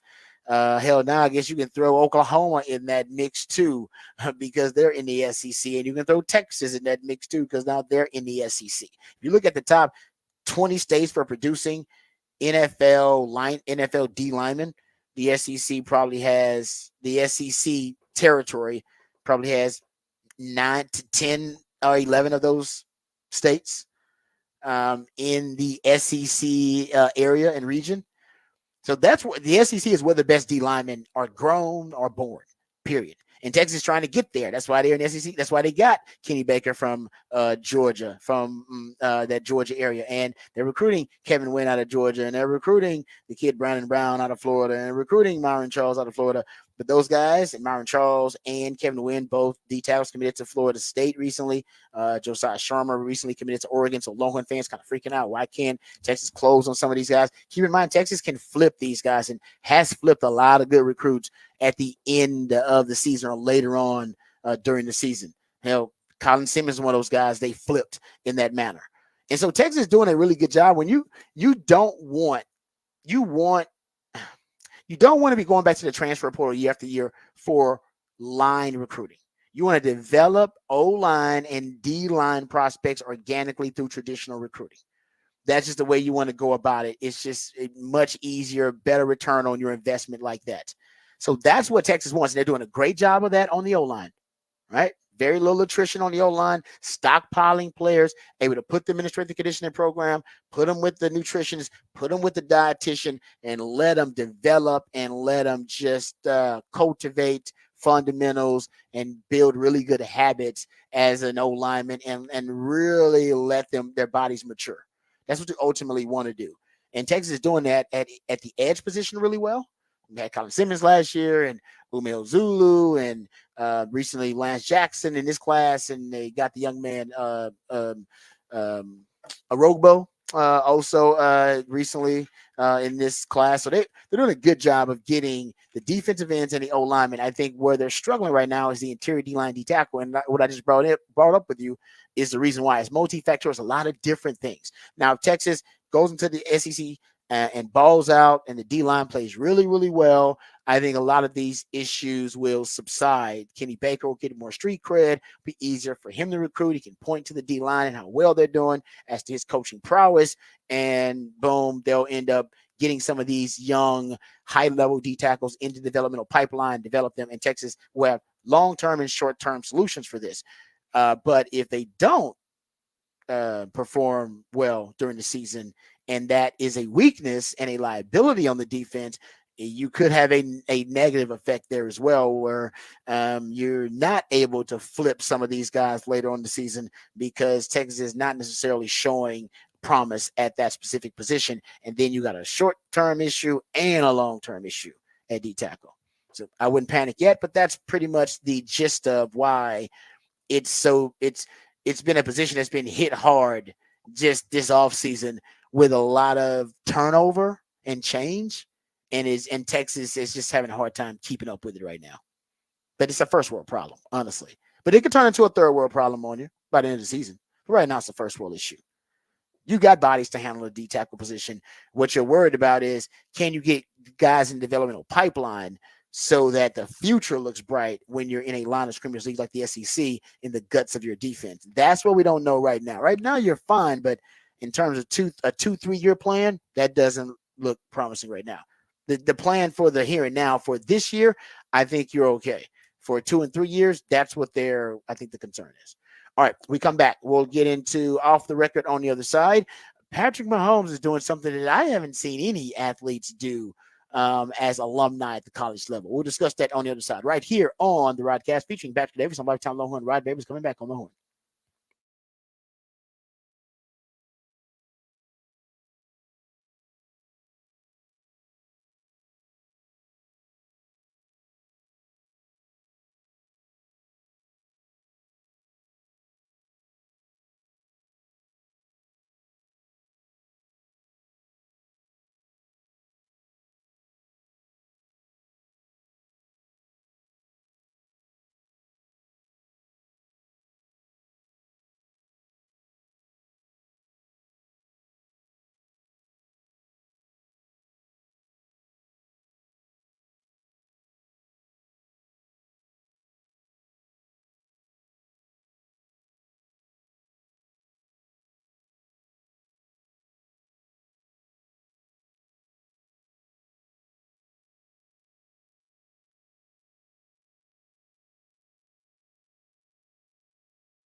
All right, welcome back to the Rodcast. It's time to get into a little off the record here. I want to get into this story about Patrick Mahomes. So Patrick Mahomes is doing something. I think this is really cool. So Patrick Mahomes has a partnership with Adidas, and Texas Tech football revealed basically a new set of uniforms highlighted with their Adidas partnership there. Mahomes has been one of the faces of Adidas since like 2017, since he signed the league. And at one point, I think it's just 2019, before the latest deal done, the latest partnership with Adidas for Texas Tech, they were Under Armour. And Patrick Mahomes he was wearing a Texas Tech shirt, in fact, like 2019, but he put tape over, I believe, the Under Armour like emblem, and he put like Adidas. He just wrote Adidas onto tape, and Texas Tech fans thought it was so cool, and it kind of the moment went viral for them, I believe it is. So they used that moment, and they wanted to recreate it, I guess. And now with their partnership with Adidas, he's going to have his logo on the field, and the way they unveiled it was essentially they had a big piece of tape. Well, it looked like tape on midfield of their football field, and then they ripped it off to show the new logo for Patrick Mahomes, like his Adidas logo on the field, which is pretty cool. So I guess it worked out where they're obviously most famous alumni, and he wants to give back, so they got the Adidas logo, but then the Adidas logo, then the Texas Tech logo, and then the Patrick Mahomes Adidas, Adidas affiliated logo. So his own personal logo with Adidas, in addition to the Adidas logo on midfield. There you go. There you go. It's like cool. It's kind of cool. I like it. Yeah, that's it's similar but not quite. But Jordan Brand ended up on on the North Carolina court. Yeah, there you go. That's pretty cool. Yeah, you're right. So yeah, I mean, I'm trying to think if there's anybody else who's done anything like that. Like, I mean, you have to be really big time for your school. You have to be really big time, or a school has to be smaller. Somewhere in the middle of that, you have to be. You have to be X amount bigger than the school. Let's put it that way. That's a great way of saying it, because Patrick Mahomes is that. Yeah, he is. I mean, he's bigger than the brand of Texas Tech.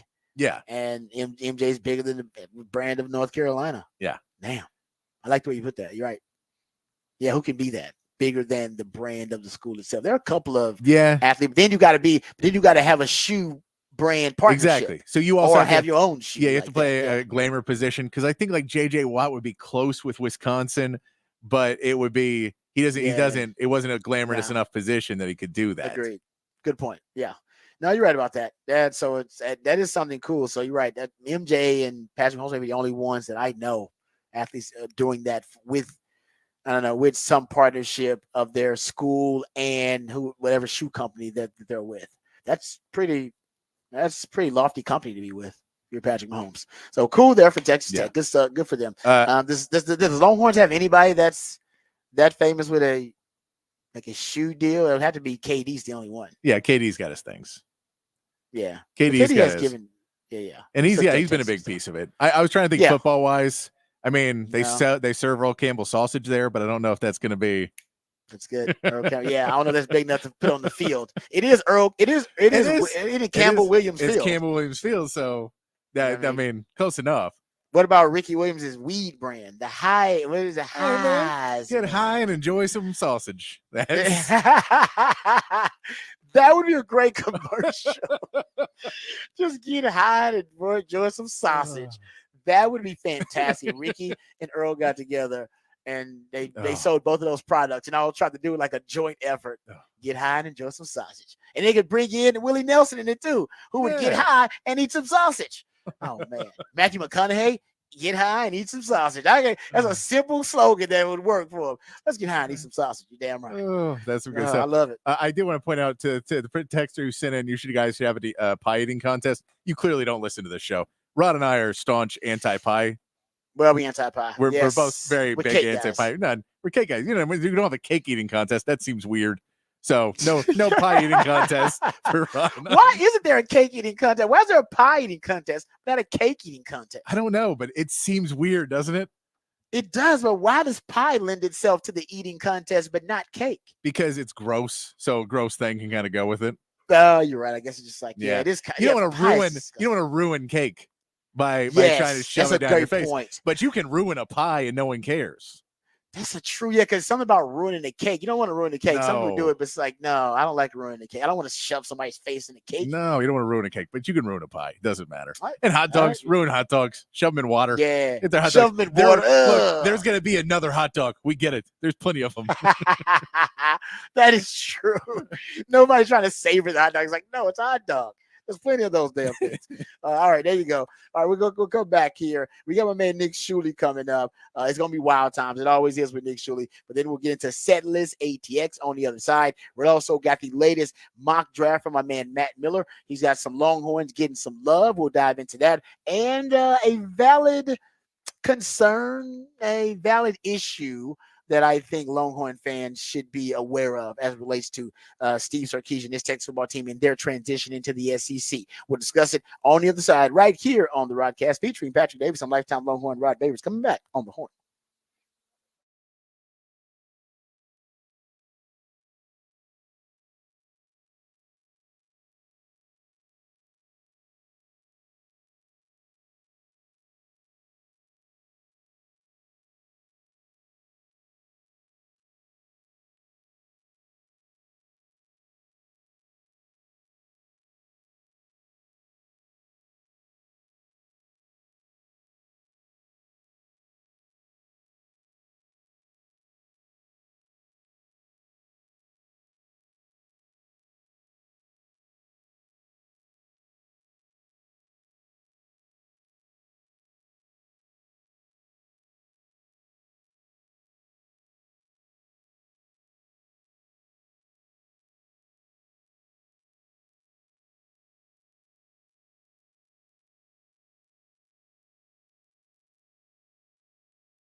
Welcome back to the Rodcast. One Artist Wednesday. That's when my co-host, the Idealionaire Patrick Davis, goes deep down the rabbit hole in the catalog of one particular artist, group, or band. And today, that artist we are all blessed is Bill Withers because he's got some jams. What is that? Which one? What is this? Oh, you don't know this one? No, I don't. No. Who is he and what is he to you? Oh, I gotta write that one. That's a down. great song. So don't I think got that Gladys one in. Knight covered this from the female perspective of who is she and who is she and what is she to you? That she did like a year or two later, but who is he and what is he to you? A great song about walking down the street and then seeing your girl looking at another guy and be like, why are you looking at him like that? Wow. Yeah, why you gave him that look? I know that look. I've seen that look. That's a look you're supposed to give me. You gave him that look. What you know about him? Yeah. No, that groove on that song is it's an awesome one. Yeah, it's a great. That's also any song that can put dadgummit into it, make it work. That is true. Yeah, and actually, yes, and then more importantly, make it work. I'm sure there have been dadgummits in songs before, but did it work? No. Did it just throw off the song completely? No. It worked there. It just seamlessly fit right in. Dadgummit. Yeah. Yeah. Right. He rolled into it. Yeah, that's impressive. Oh, man. That really, actually, I didn't even notice that. Yeah, I would love to see kind of the database of how many songs reference dadgummit, and like you said, how many of them do it well. I want to actually place it where it's not awkward. I want to meet the guy who has the dadgummit database. Yeah, I'm sure now there's a way to search it. It's some AI with some AI algorithm or something you can search. Just a dude. Word, just a dude who's like, I've added every other. I don't have any actual cuss words, but I have every cuss word alternative. Yeah, listed the in my Ned database. Flanders alternative to it. Dadgummit. Think about it. Even dadgummit. What genre of music does it fit in? It definitely you wouldn't think it fit though. That was a soul and R&B. No, but it feels like could you see Deion Sanders saying it? Deion Sanders saying dadgummit? I could see him say because he says stuff like that. He is kind of country. You're right. No, you're right. He could say something like that. And he doesn't want to cuss. Yeah. Because he's just kind of a man of God, but also he's a mentor and leader. I could see Deion saying dadgummit. Yeah, you're right, because he got that country in him. Because there's a bit of country with the dadgummit. You know what I mean? Country, dadgummit. The Spurs said that back when they needed a big play. They're and AJ just has to say it. Dadgummit, get the ball to David. Get the ball to Amrau. Yeah, because dadgummit is their way of saying, because I do this with cuss words too, except I'll just kind of flip them like flustercluck, you know what I mean? You just kind of put one word into another one, like, you know what I mean? I'll do that every now and then, like for gits and shiggles, right? You know what I mean? You just mix things up a little bit, and everybody's like, oh, I understand what you're saying. I get it. You know what I mean? So, yeah, I do that. Knucking futs, right? You can throw it in there. I throw it in there a little bit. So I think that's that version of a dadgummit. They were basically kind of doing that. Instead of we know what it is. Yeah. Dadgummit. Yeah. All right. You know what? I actually now I see. I don't think I've ever used dadgummit before. No. I don't think I've ever said dadgummit. You guys listen to me for 15 years. I've never used dadgummit. Not one time. No. I've said gosh darn it, maybe. Like a straight up Ned Flanders before I said dadgummit. I think dadgummit should replace gosh darn it. Gosh darn it needs to go. Dadgummit should make a comeback for gosh darn it. If you're a gosh darn it person, can you imagine saying it though when you're really upset? No. I only say it when I'm faux upset on the radio. If I really get upset, there's no way dadgummit or gosh darn it's not in a point where you think your wife's cheating on you. You're right. That was his response to my wife is cheating on you. My world is crumbling. Dadgummit. It's like, wow, what self-restraint to be able to do that. I mean, yeah, you're right. I would say thinking your wife is cheating on you. You probably should be able to drop an expletive there. Yeah, that's what I kind of like about the new R&B. They just drop an F-bomb there. You know what I mean? Go ahead. That's pretty cool.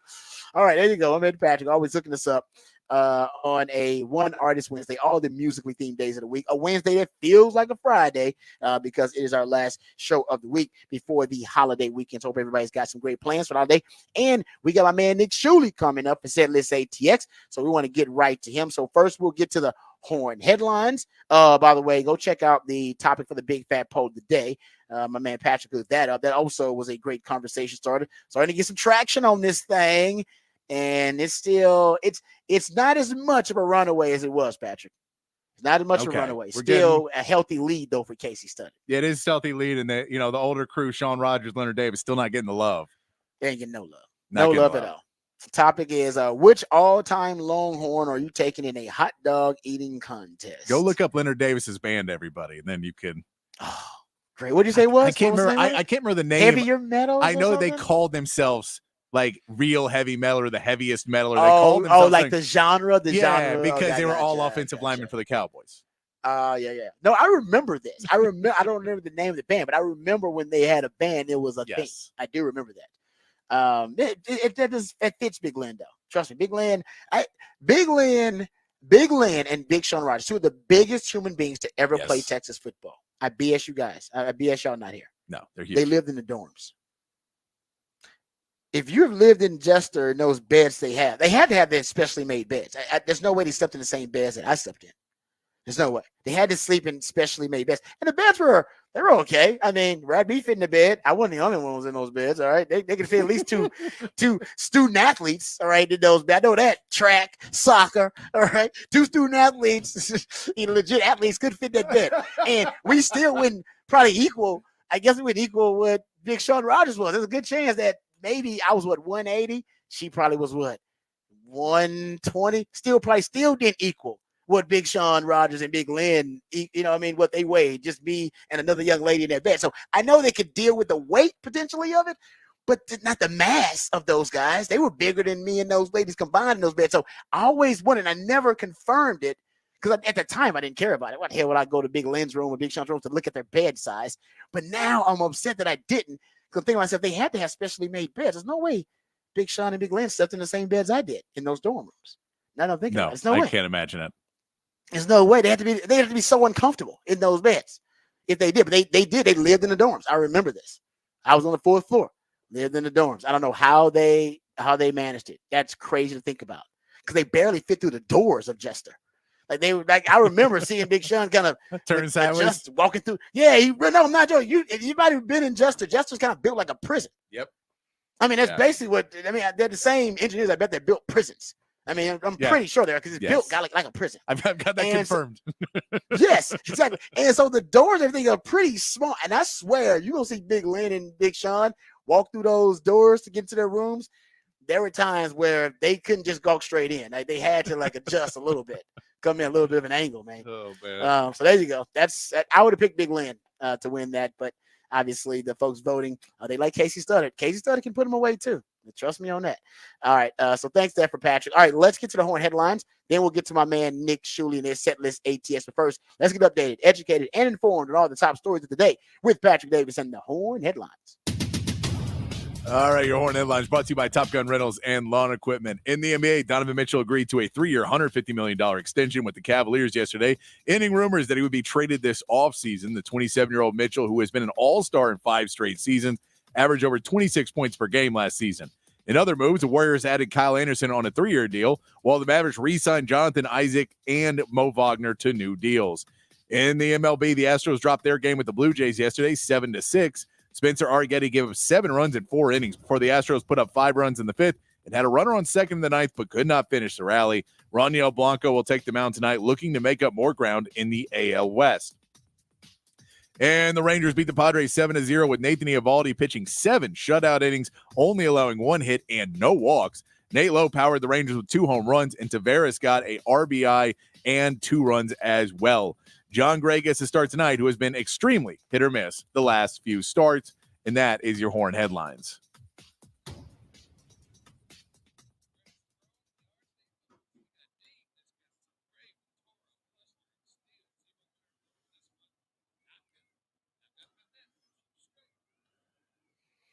All right, thank you, Patrick, for the Horn headlines. Let's not waste any time. Let's get right to the set list ATX with my man Nick Shuley. What's going on, Nick? How you doing, brother? I'm great. How are you guys doing?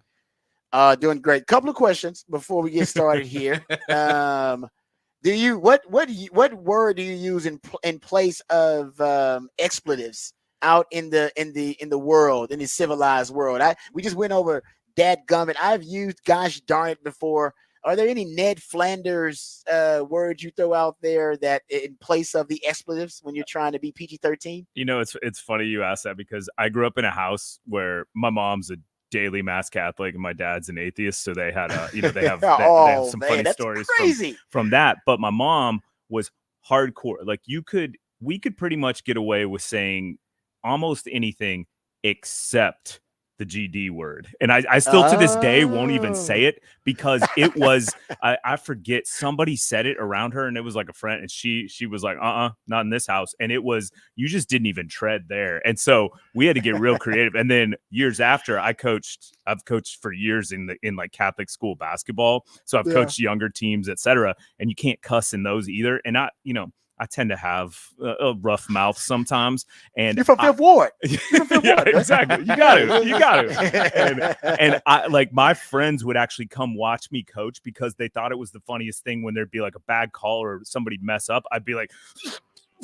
and I'd just change color and like couldn't even say a word because I'd be so mad. But I have. You didn't give him a well, shucks, ref. Yeah, no, I've had a gosh dang in there, which just when you say it, you just lose all credibility in the world. Do. Like it's painful, man. So yeah, I'm guilty of using some of those, but I just generally just say other things you shouldn't say. I'd say the one I've thrown in is I've thrown in the God bless America because the God is already out of my mouth. Yep. It's already, that is a natural instinct already out of my mouth. And then I realize the company I'm in. And so you throw it into a God bless America.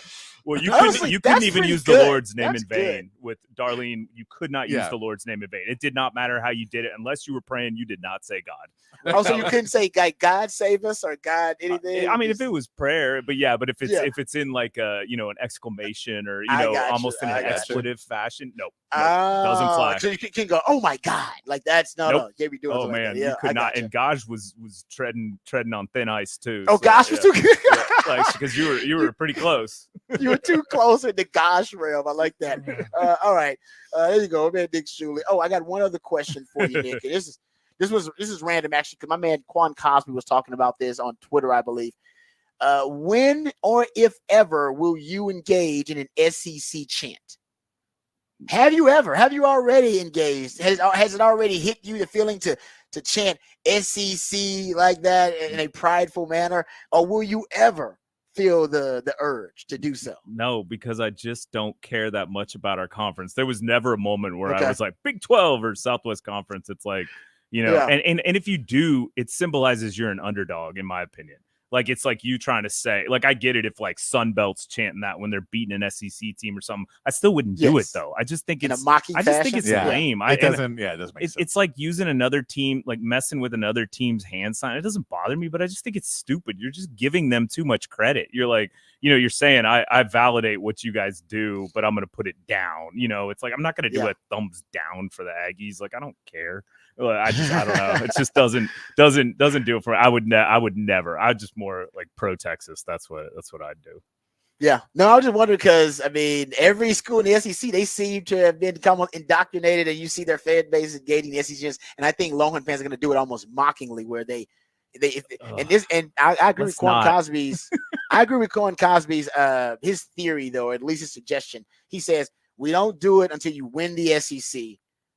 If you win the SEC and you do it basically to point out, like, we came into the SEC, we won it because we're here to take over the SEC. Yeah, but it's still, I just feel like, I don't know. Wait, so you're doing it to another SEC school? Yeah, let's just do Texas Fight. Like, I mean, it's just, I don't know, man. I feel like feels lame to me. Yeah, because I feel like the first time you would actually really be able to do it would be like, you couldn't do it this year because you're going to be at Michigan. You're at Michigan, so it has to be against a Big Ten school, right? No, that's not you do it. We do it when you like win in the conference, something big. And, well, then they're also in it. Yeah, it's and they've been in it for years. They're like, cool, great. You just chanted our conference. Neat. I don't get that. I don't either. It doesn't do it. We'll for figure me. it out in a couple years. We're all chanting it. We're defending it in like 3 years. I'm gonna shut anyone down that does it. I'm gonna try to stop it. No, I wonder if Longhorn fans are ever going to embrace that, because you see it in the SEC all the time. SEC teams, they have a lot of pride in the SEC. They chant it. Oftentimes you'll hear it. Longhorn fans, they got a lot of pride in Longhorns. So we'll see if the two if the two collide there. All right, let's get to my man Nick Shuley's set list ATX before we get too deep into the weeds here. But Nick always comes around on Wednesdays, gives us the breakdown of all the best acts, musical acts that are in town, and where you can go see all these very talented folks. And we start on Hump Day. We start today. Oh yes. Oh yeah. Before that, I want to throw in one name for the big fat poll of the day. If it hasn't been mentioned, Mr. Sadir Mitchell. And a lot of Longhorn fans are not familiar with him, but he weighed in at 372 this year for the initial weigh-in, and he's a sophomore now, probably redshirt freshman. Yeah, because he didn't play last year. But Sadir also really dynamic, hilarious kid. But yeah, I could see him crushing on. He's from New Jersey. I could see isn't that where the hot dog eating contest takes place up in I want to say it's on the East Coast. Yeah. So, anyway, is that with Coney Island? Yeah, you're right. It's Coney Island. Yeah, I think you're right about that. Right. Yeah, I digress. No, you're right. Anyway, so it's we Jersey. didn't mention him. That's a good one. We didn't mention the Sadir. We should. He's the biggest guy on the team now, ain't he? Yeah.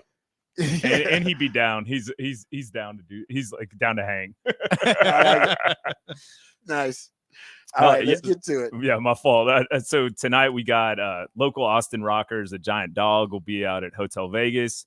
And then a good up-and-coming Americana artist, CJ Sparks, will be out at Radio Coffee East. And Dale Watson will be at Green Hall, one of the local legends. And then lots of good stuff going on for 4th of July. Obviously, it's a little bit lighter on concerts just because it's around a holiday. But there are a lot of good options. And out at the Hill Country Galleria, which I found out from Patrick is a yearly thing, one of Austin's most legendary bands and great friends of Patrick Davis, Vallejo, will be out there playing. And I think Primo the Alien's going to be with them and some other really it's a bunch. It's like 4. It starts like 4 o'clock. So lots of bands. It's a cool thing, a good family thing out there. And then over at Auditorium Shores, the premier Selena cover group, Bitty Bitty Bondo, who are from Austin, they're fantastic. They'll be there. And if you want to get some good old country music on 4th of July, head out to the Red, White, and Buda party with Josh Abbott, which is in Buda, I'm guessing. And then, or you can head over to Sagebrush for I think he's one of the most incredible musicians and songwriters in Austin, David Ramirez. And then on Friday, big show at Moody Amphitheater with Sarah McLachlan and Feist, and the ladies will be out for that one. And if you're not familiar with Sarah McLachlan, you have seen those really sad dog commercials where the dogs are like crying, and it just breaks my heart. And I gotta change it every time. I have to change it. Me too. They're playing watch it. Arms of an Angel, which is Sarah McLachlan. So and you all know it without knowing it. So that'd be a sad concert, don't bring your dogs. Yeah, exactly. Don't bring your dog. I don't even want to think about it. And then out at Jester King Brewery out towards Dripping Springs, there will be a really good country rock group who I like, Band of Heathens. And this is a big pull for the hotspot on July 5th. We couldn't get him July 4th, but Lee Greenwood will be playing there. And if you don't know Lee Greenwood, he is famous for writing Proud to be an American. Yeah, he better open, close, encore, stick that in twice in the middle. Yeah. I did not know that. Oh, really? That's pretty good. It's probably the busiest time of year for him. That probably Memorial Day, or he's got that gig forever. Oh yes. Well, you know what? He's probably gonna get flown out. It's election season too, so he's probably gonna get some extra gigs during election season too. that feels like a Trump booking. Yes, exactly. Hey, it's all gets money, baby. It's money. Hey, those checks cash. Damn right. Then on Saturday over at the Concourse Project, there's a big time EDM trap artist Dylan Francis, and then a really, really good female fronted kind of post punk band that I really like, Paris, spelled PVRIS, will be there, and they're with Pale Waves, who are really good. And then a cool country pop show out at the Hotspot with Nico Moon and Jordana Bryant. And then on Sunday, they're celebrating Miss Lavelle White, who is one of the Austin's longest tenured musicians. She will be turning 96, I believe. They're doing her birthday tribute at Antone's. Yeah. She hold up. She doesn't perform anymore. I haven't seen her. She in the last few years, but I saw her about 4 years ago or 5 years ago. Also, she's still she was still performing like in her 80s. I think it's more a tribute, and then they'll have a bunch of people there. But I bet you if she can, she'll be up there. Yeah. So wow. At least do a song or two. Yeah. That's amazing. And then on Monday, I am still not sure how to pronounce this. I dug around the internet. It's spelled MXMTOON. I'm guessing Mom Tune, but who knows? We'll be at Emo's, and it's kind of a lo-fi pop group. And then a cool Americana show at Antone's with Amy LaVere and Will Sexton. And then big time 90s rocker and Rob Zombie's little brother, Spider, will be there with Power Man 5000 at Come and Take It Live. And Nice. also a good electro pop show over at the Mohawk with Bentley Robles and Z Machine. And wrapping up this week with Acid Wave at Empire. Nice. Appreciate that, Nick. What are your plans for July 4th, brother? What you doing? You got some planned? Yeah, I'm well, not a ton for the actual 4th, but I want to go to the FC game this weekend. I realized I hadn't been to a game this year, and I love going to those games, and so I want to get out and see that. I figured it's a good weekend for that. They're playing New York. That is a good weekend. Yeah, you know what? I was determined to get to an Austin FC game, but it's kind of died down since the kid came along. But I want to get out to one too. That's fair. I've heard nothing but great things. Do they still have like the streak of sold out home games? They had a streak where they sold out every home game at one point. I honestly think they do, but I can't confirm that. But it's been the reception to the team's been incredible. I was blown away at how amazing a job they've done there. The game day experience, everything. It's just everything for something so new. It feels like Austin. And I kind of got chills when I walked in there for the first time because I never thought there'd be a day where we had pro sports in Austin, like a true professional, like one of the major sports. And so it was just a cool moment, but they crushed it. And I'm really impressed with how they rolled that out, how they built it, and just the fans. It's a cool experience. Yeah, no, I like the gear too and the merchandise. I thought they did a great job. Yeah, they with crushed the logo and the gear and all that kind of stuff. I got several Austin FC hats. I like the color schemes and everything too. So they did a really good job. That's like half the damn battle when you're coming out with a new team and you're trying to ingratiate yourself with the public. All right, so thanks, Nick Shuley. We appreciate you, brother. We know you got stuff to do, but have a great holiday weekend, man. You deserve it. Y'all too. I appreciate y'all. Have a good one. Be safe. All right, you too, brother. That's Nick Shuley, man about town. He's a Renaissance man. He's got his fingers in a lot of different pots, but he does great work for us. And I work with him on the Third and Longhorn podcast with my man Alex Okafor and Derek Johnson and Fozzie Whitaker and Jordan Hills. So go check that out with Nick. But Nick's like I said, he's a Renaissance man of many talents. So we appreciate him bringing those talents to us. All right, we come back. We'll throw in Rod's rant of the day and the Matt Miller mock draft. We'll do them both in the next segment. Rod's rant. We'll get into a valid point that was made by someone opposing basically an opposing viewpoint, saying that Texas may not be a favorite in the SEC, that their transition to the SEC may not be as seamless and smooth as everybody's predicting it to be. So I actually did some research on some of these points, and there are a few that I think are worth discussing. So we'll get into that too in Rod's Round of the Day. All of that and more right here on the Rodcast, featuring Patrick Davis. I'm Lifetime Longhorn. Rod Babers coming back on the horn.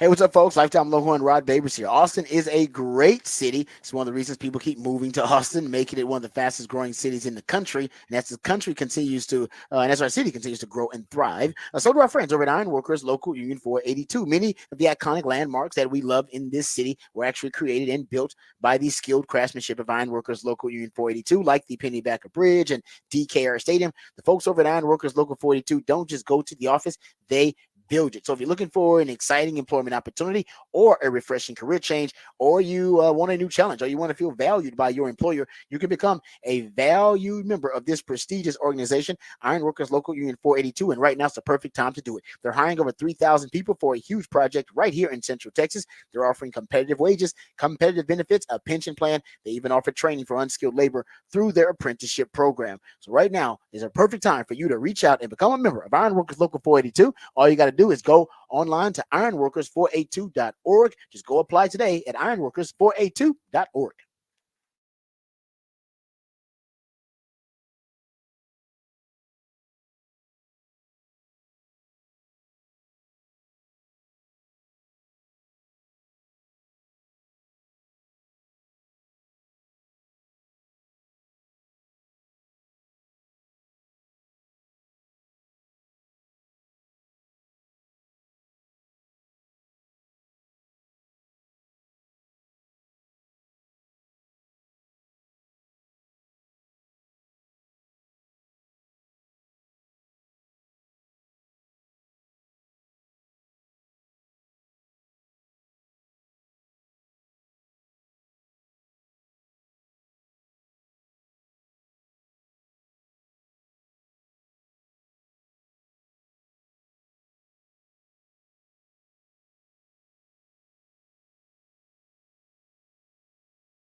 All right, we'll get to the Matt Miller draft here in a few minutes.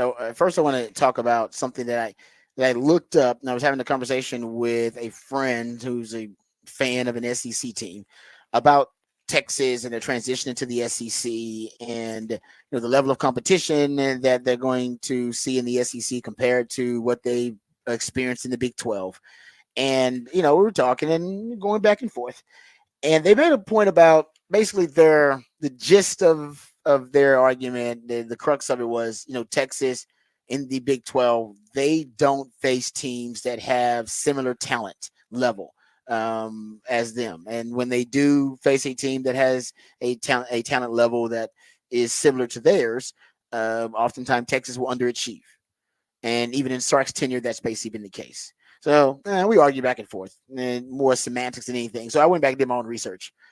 And what I used was blue chip ratio. You guys have heard me talk about blue chip ratio all the time, but Elliott does a great job determining blue chip ratio. Essentially, it's the percentage of 4 and 5 star recruits on your roster. And he calls it the blue chip ratio. And his hypothesis is he hypothesizes that you must have at least a 50% blue chip ratio in order to win a national title.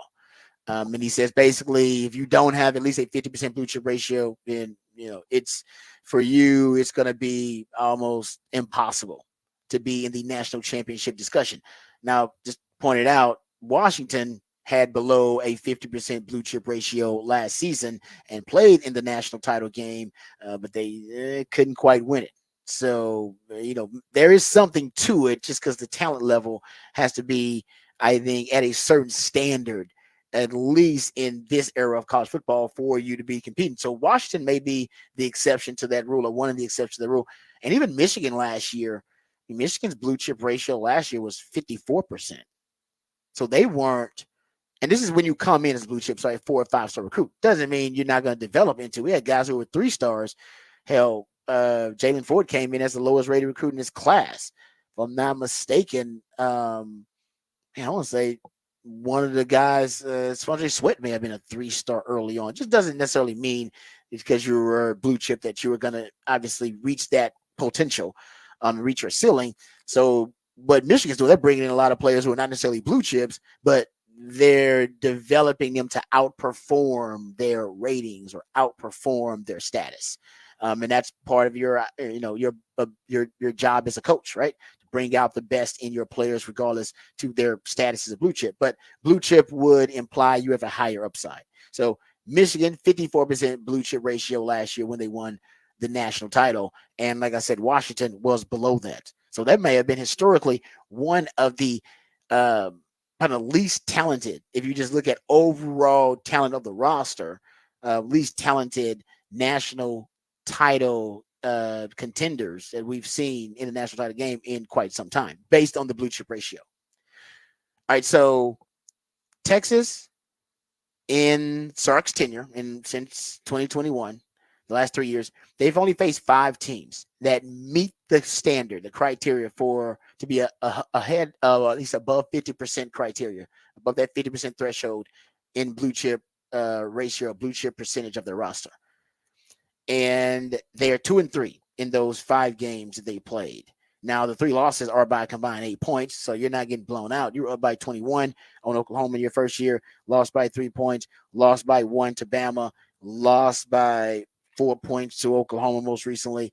And Bama and Oklahoma basically have been the only games you've played against teams who pass the threshold of the blue chip ratio and meet that criteria. So it's been Bama and Oklahoma. So kind of a limited sample size. You just haven't played a lot of teams. That's the point, I believe, that the person I was debating with was making, that you don't play a lot of teams like that. In the SEC, you're going to play more teams that meet the criteria for blue chip ratio. Even the teams that aren't great, they'll have more overall talent on the roster. So I went and looked it up and saw how many teams in the 2024 season for Texas in the SEC, and this is with transfers too, by the way, will meet the blue chip ratio, and I got 5. So you've had 5 in 3 years you faced, and you're 2-3 versus the blue chip ratio teams. You're going to see 5 in 1 season in your first year in the SEC. Georgia's at 77%. Oklahoma's at 63%, along with the Aggies at 63%. Florida's at 58%. Michigan's at 54%. And here, like I said, Washington didn't count because Washington last year, they were not above the 50% threshold for the blue chip ratio. The last time Washington was ranked in the blue chip ratio, 2020, they were at 54%. So they're doing more with less. And Texas blue chip ratio this year, they're at 70%. They're 4th. Sorry, 5th. I take that back. They're 5th. Ohio State, 86%. Bama, 82%. Georgia, 77%. Oregon, 71%. And Texas, 70%. So you're going to face 5 teams this year that meet the criteria for the blue chip ratio. I think Texas will beat Florida because Florida's going to be a bit of a disaster. But Oklahoma, A&M, Michigan, Georgia, those four teams you face, that ultimately will determine your season, whether it's truly a success or whether it's deemed a failure or you guys regressed and didn't meet expectations. But they're the blue chip ratio teams. So you're going to go from facing just Oklahoma and Alabama. Usually those are the only 2 teams you got to worry about having like talent on the talent that's on your level. Now you're going to face 5 of those teams. So damn near half your schedule is going to be filled with teams that meet that blue chip criteria. So it's going to be different. So there is validity to that point about them not facing elite caliber teams in terms of talent on their roster in the Big 12. And that will definitely ratchet up to a different level in the SEC.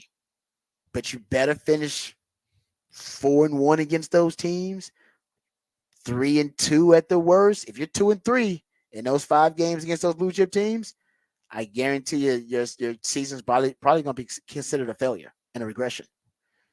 I'm just because you're going to the losses. If you're 3 losses, it'd be to Georgia, and then it says another one to Michigan, and then you're going to lose either to Oklahoma, A&M, and that's going to really upset some folks.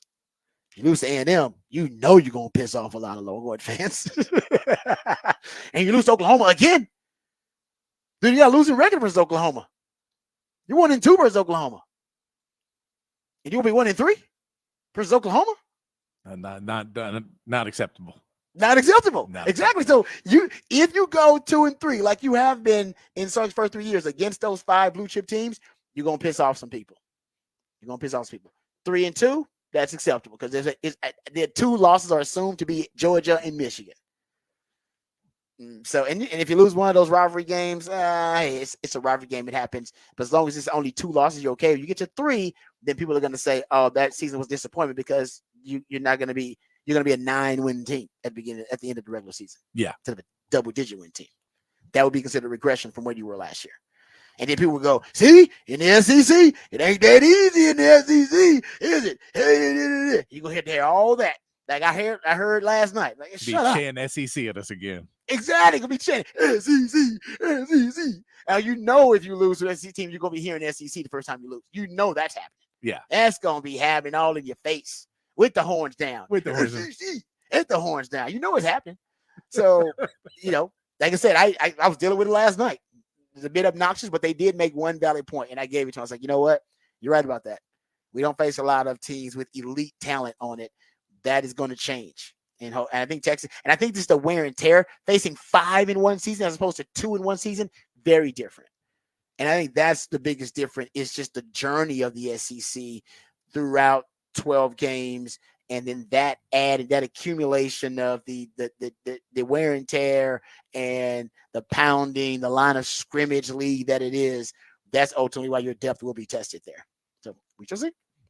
But yeah, good point. But Texas 2-3 in those games so far. That's one thing Texas got to improve on. But I think Sark is more than up to the challenge as a coach.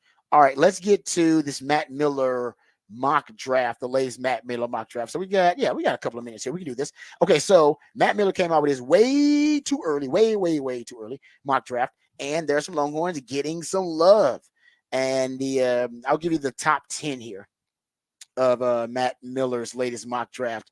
Okay, so number 1, he's got going number 1 overall. He's got Carson Beck, but he's got it via a trade. So the Patriots, he says here, are going to have the number 1 overall pick. They're going to trade with the New York Giants, and the Giants are going to select Carson Beck, number 1 overall, the Georgia quarterback, who Texas will see.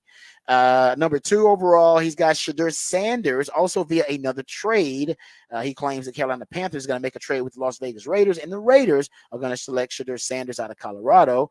And then number 3 overall, a prospect that Texas will see. He's got the cornerback from Michigan, going number 3 overall to the Denver Broncos. He's got Tennessee Titans drafting James Pierce Jr. out of Tennessee, the edge rusher, number 4 overall. And he's got Kelvin Banks. How about that? Kelvin Banks drafted 5th overall on this Matt Miller mock draft to the Washington Commanders. And that would be, listen, that's historic for Texas. CB pointed this out too. The last time Texas had a first-round pick at offensive line was Big Mike Williams. Speaking, going back to your topic of the Big Fat Poll today, Big Mike Williams should probably be in the conversation about your all-time pick for a hot dog eating contest from the Texas football team. He was the number 4 pick in 2002. And that was the last time you had a Longhorn offensive lineman drafted that high in the first round. And Kevin Banks, he ain't going number 4, but they got him going number 5. So that's pretty damn close. He also is going ahead of what some people say is the best tackle in college football right now, LSU's Will Campbell. Those are considered the 2 top picks. And New England Patriots at number 6 in this Matt Miller mock draft, drafting Will Campbell. Number 7, another player Texas will see, Mason Graham, considered the best D tackle in college football out of Michigan. He's going number 7 in this mock draft to the Minnesota Vikings. Number 8, Carolina Panthers selecting Luther Burden the 3rd, the wide receiver out of Missouri. Number 9, they got Travis Hunter, the wide receiver cornerback out of Colorado, going to the Arizona Cardinals. And number 10, they got Quinn Ewers going to the New Orleans Saints at number 10. I don't know if I like that location for him, but for Quinn, top 10 is a good place. If you are considered to be a guy worthy of being drafted in the top 10, there's a good chance that Quinn can close that gap from being the 3rd quarterback taken basically here, top 10 pick, to close the gap with Shedeur Sanders and Carson Beck. So how does he close the gap? Well, first of all, I think there's some things he's got to do as a QB And I think scouts are expecting these improvements in the offseason because he's gradually gotten better every year he's been there. How he handles pressure. You guys hear me bring up pressure to sack rates all the time. So how he handles pressure, they want to see that. He needs to feel the pressure instead of staring at the pressure. He needs to, that's number one. Number two, get deeper into his progressions. That's part of handling the pressure, the pocket science of that. So he can buy himself more time, extend the play, but not by getting outside the pocket necessarily, and not by scrambling, but by buying himself more time, feeling the pressure and avoiding it. All right, that sack avoidance we talk about, and getting to that third, fourth, and even fifth read in the progression. Even Sark talked about that. That's something he needs to do. And in terms of the deep ball, I know people talk about he has got to improve on the deep ball. And yes, he does have to improve on the deep ball, but it's gotten better. I've seen the improvement in deep ball, so I'm not worried about the last 7 games for him have been much better executing, converting those 20-plus yard passes down the field. I think also something that scouts want to see him be durability. He's got to make it through an entire football season, something he hasn't done start to finish since his sophomore year. That's a big part of it. And the other thing I think scouts just want to see naturally, and by the way, I think all of these data points will improve, and these metrics will improve this season with Quinn. They want to see him in straight drop back situations. Sark's offense is so quarterback friendly. It's inundated with cheat codes for quarterbacks. Everything is deception-based passing game. Quinn had more play action pass dropbacks than any quarterback in the Power 5. The RPO rates for Sark's RPO pass rates are really high, between 10 to 15%. The screen rates are really high, around 15% of the screen. So when you involve play action pass, RPO passes, and screen passes, guys, you're talking about 65 to 70% of the damn passing game is just deception-based passing game. But what NFL scouts want to see is, all right, how is he in just straight drop back situations? Straight drop back. There's no cheat codes involved. The defense knows what you're going to do. Usually that's a second and long or a third and long situation, the toughest situations to convert. And they want to see him in straight drop back when the defense knows he's going to throw the ball and still be able to make the right decisions and be able to slice up a defense with vertical shots down the field. That's what, and by the way, avoiding the pressure, deep into the progressions, all those things that we mentioned. So that's more about Sark's offense, not about Quinn. It's just Sark's offense doesn't give you a lot of sample size of straight drop back. You only like 30% of the offense is straight drop back situations, and then you got to filter out, the reps from there about exactly, how he's handling those straight drop back situations. And then, how many of them end up in sacks? And I'll probably do that research myself this offseason. How many end up in sacks? How many of those situations he ends up with, a negative play or a turnover-worthy play, things of that nature. So that's what he's got to work on. But I think aside from the actual data points that the scouts want to see, I think there's an eye test element to this too. Those number 1 overall picks, the one thing that really kind of puts some of those guys over the top, Caleb Williams being one, Kyler Murray being another one. And these are guys that they don't have a perfect, well-rounded skill sets. There are some lacking. There's just some things lacking within their game and their skills as a quarterback, but they all present the ability to put the cape on at one point in their careers, right? Remember Caleb Williams, how they put him in as a freshman against Texas. He leads them back from 21 points down. He put the cape on. They want to put the cape on and save your team. Put the cape on and save your teammates, save your head coach, and come to the rescue. And they want to see that you have that ability within you, that you do have the cape. Patrick Mahomes has displayed it many, many times. And I think the best quarterbacks, you be drafted number 1 overall, they want to see that. And I'm not saying Quinn hasn't shown it. I've seen it a little bit in the Bama game. I've seen it a little bit in the Oklahoma game. But in this season, in the SEC, he's going to have so many opportunities to show that capability against Michigan. Against Michigan, he's going to face 2 top 7 picks on defense. Wink Martindale's a defensive coordinator from the NFL, coaching an NFL system.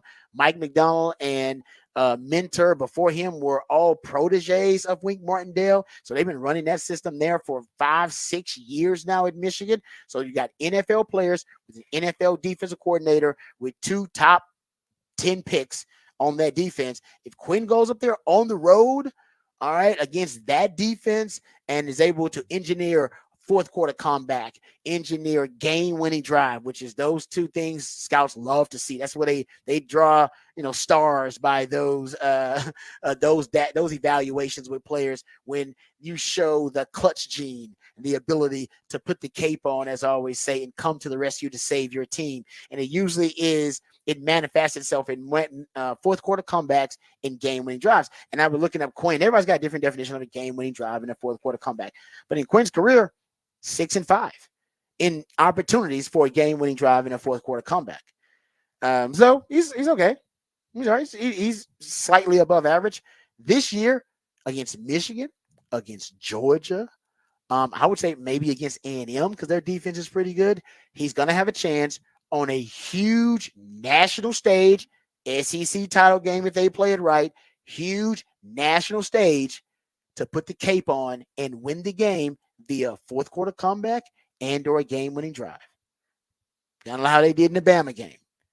And when he does that, his street cred is going to go up. And NFL scouts are going to mark down on their evaluations, he can put the cape on. He's got a cape. We don't know how often he's going to break it out, but he's got a cape. I've seen him put it on. And they're going to draft you number 1 overall. They want to know you have the ability to rescue and save their franchise. And if you can't rescue and save your teammates in college football, how the hell you going to do it in the NFL? So they want to see that. And like I said, he's flashed it. They want to see it against the SEC. They want to see it against Michigan's defense, against Wink Martindale. In those situations, I feel like he's going to have an opportunity in those big games. I think those games, those opposing teams are too good. I think those defenses are really good, especially on the road. Hell, even when Georgia comes to town against Texas, their defense is loaded. Their team is really good. He's going to have the chance to show off that capability, as I talk about. All right, all you want as a competitor is the chance to prove it. He has that. Yep. And he does, exactly. And that's when we talk about that thing. Shedeur Sanders doesn't. I mean, Shedeur Sanders has to make a big time bowl game or a playoff game to be able to prove it. Because I mean, he'll play good teams in the Big 12, but he doesn't play the best teams. And Texas, even if you're saying they play Michigan non-conference, they're going to play some really big, good defenses this season. So that's all you want as a competitor. It's what you want, and he gets it. You're right about that. There's another Longhorn being taken in the first round, Isaiah Bond. He went 25th to the Cincinnati Bengals. Just for gets and shiggles here. The Texans, they take Jonah Savainia, a guard from Arizona. Hope I pronounced that correctly. And the Dallas Cowboys, they have taken Quinshon Judkins, running back out of Ohio State. Got the Cowboys taking a running back in the first round. How you like that? Out of Ohio State again, too. How you like that? I'm sure he might be playing the same backfield with Zeke. Who knows? All right. Aggies, they got you guys with 2 first-round picks. Connor Wegman is going 19th to the LA Rams. Shout out there. And they have the defensive edge rusher, Nick Scourton, going 26th to the Buffalo Bills. So they got the Aggies with 2 draft picks, too. I'm telling you guys, I told you guys this weeks ago, the metrics and the analytics love Connor Wegman. They say if you extrapolate his numbers over the small sample size he has, he's one of the best quarterbacks in the country. I'm not saying that I agree with it, but the metrics, the numbers usually don't lie, and that's why they're really high on Connor Wegman. All right, we come back. We'll play Who Said That. That's when Patrick plays pieces of audio, then based on the context clues and based on the familiarity of the voice, hopefully you can recall and identify who said that. Coming right back here on the Horn.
Welcome back to the Rodcast. It is a one artist Wednesday. That's when Patrick, the idea now, goes deep down the rabbit hole into the catalog of one specific artist, group, or band. And today, that artist is Bill Withers, and we are all blessed to hear the sensational songs from Bill Withers, man. What a talent. So I appreciate Patrick there with the musically themed day of the week, as always. Also appreciate him coming up with the topic for the Big Fat Poll today. You can go check that out. The X account at Horn ATX. He wants to know if you could choose any all-time Texas football player to participate in a hot dog eating contest, who would you pick? It's been a real interesting convo. You can go up there and check that out. Look, Casey Stutter, I believe, is still winning the competition right now. Yeah, 48% of you voting. A lot of y'all voted too. I think it's all Casey Stutter. Tavondre Sweat, second, 31%. My man T Swizzle. All right, there you go for the Big Fat Poll of the day. Also, I want to wish everybody out there a happy 4th of July, because this is our last show of the week before the holiday weekend. So we appreciate all you guys for joining us on the kind of the holiday edition of the show. All right, time to play Who Said That? That's when Patrick plays pieces of audio, sometimes from the sports world, sometimes beyond. And based on the context clues or based on the familiarity of the voice, hopefully you can recall and identify who said that. I don't really know how I feel about it. Clay told us last week. I don't know who all he told, but I know he talked to me. Pretty sure he talked to Steph last week. And he just kind of was like, yeah, man, like, just kind of started talking through the years, like, been great. What we've done is so special. Like, when Clay told me, I was just able to listen, and it wasn't like we could finish like this, or like, you should rethink this. It was just like, wow, like, all right, like, congrats, bro. Like, I'm happy for you. That's dope. And like, to obviously reassure that changes nothing for us, like, changes the basketball court, obviously. But the relationships, they are what they are. They are forever. I think I might have dropped a couple tears, a tear or two. Ooh, Draymond Green. Yeah, I know the voice. Is he talking about Clay Thompson?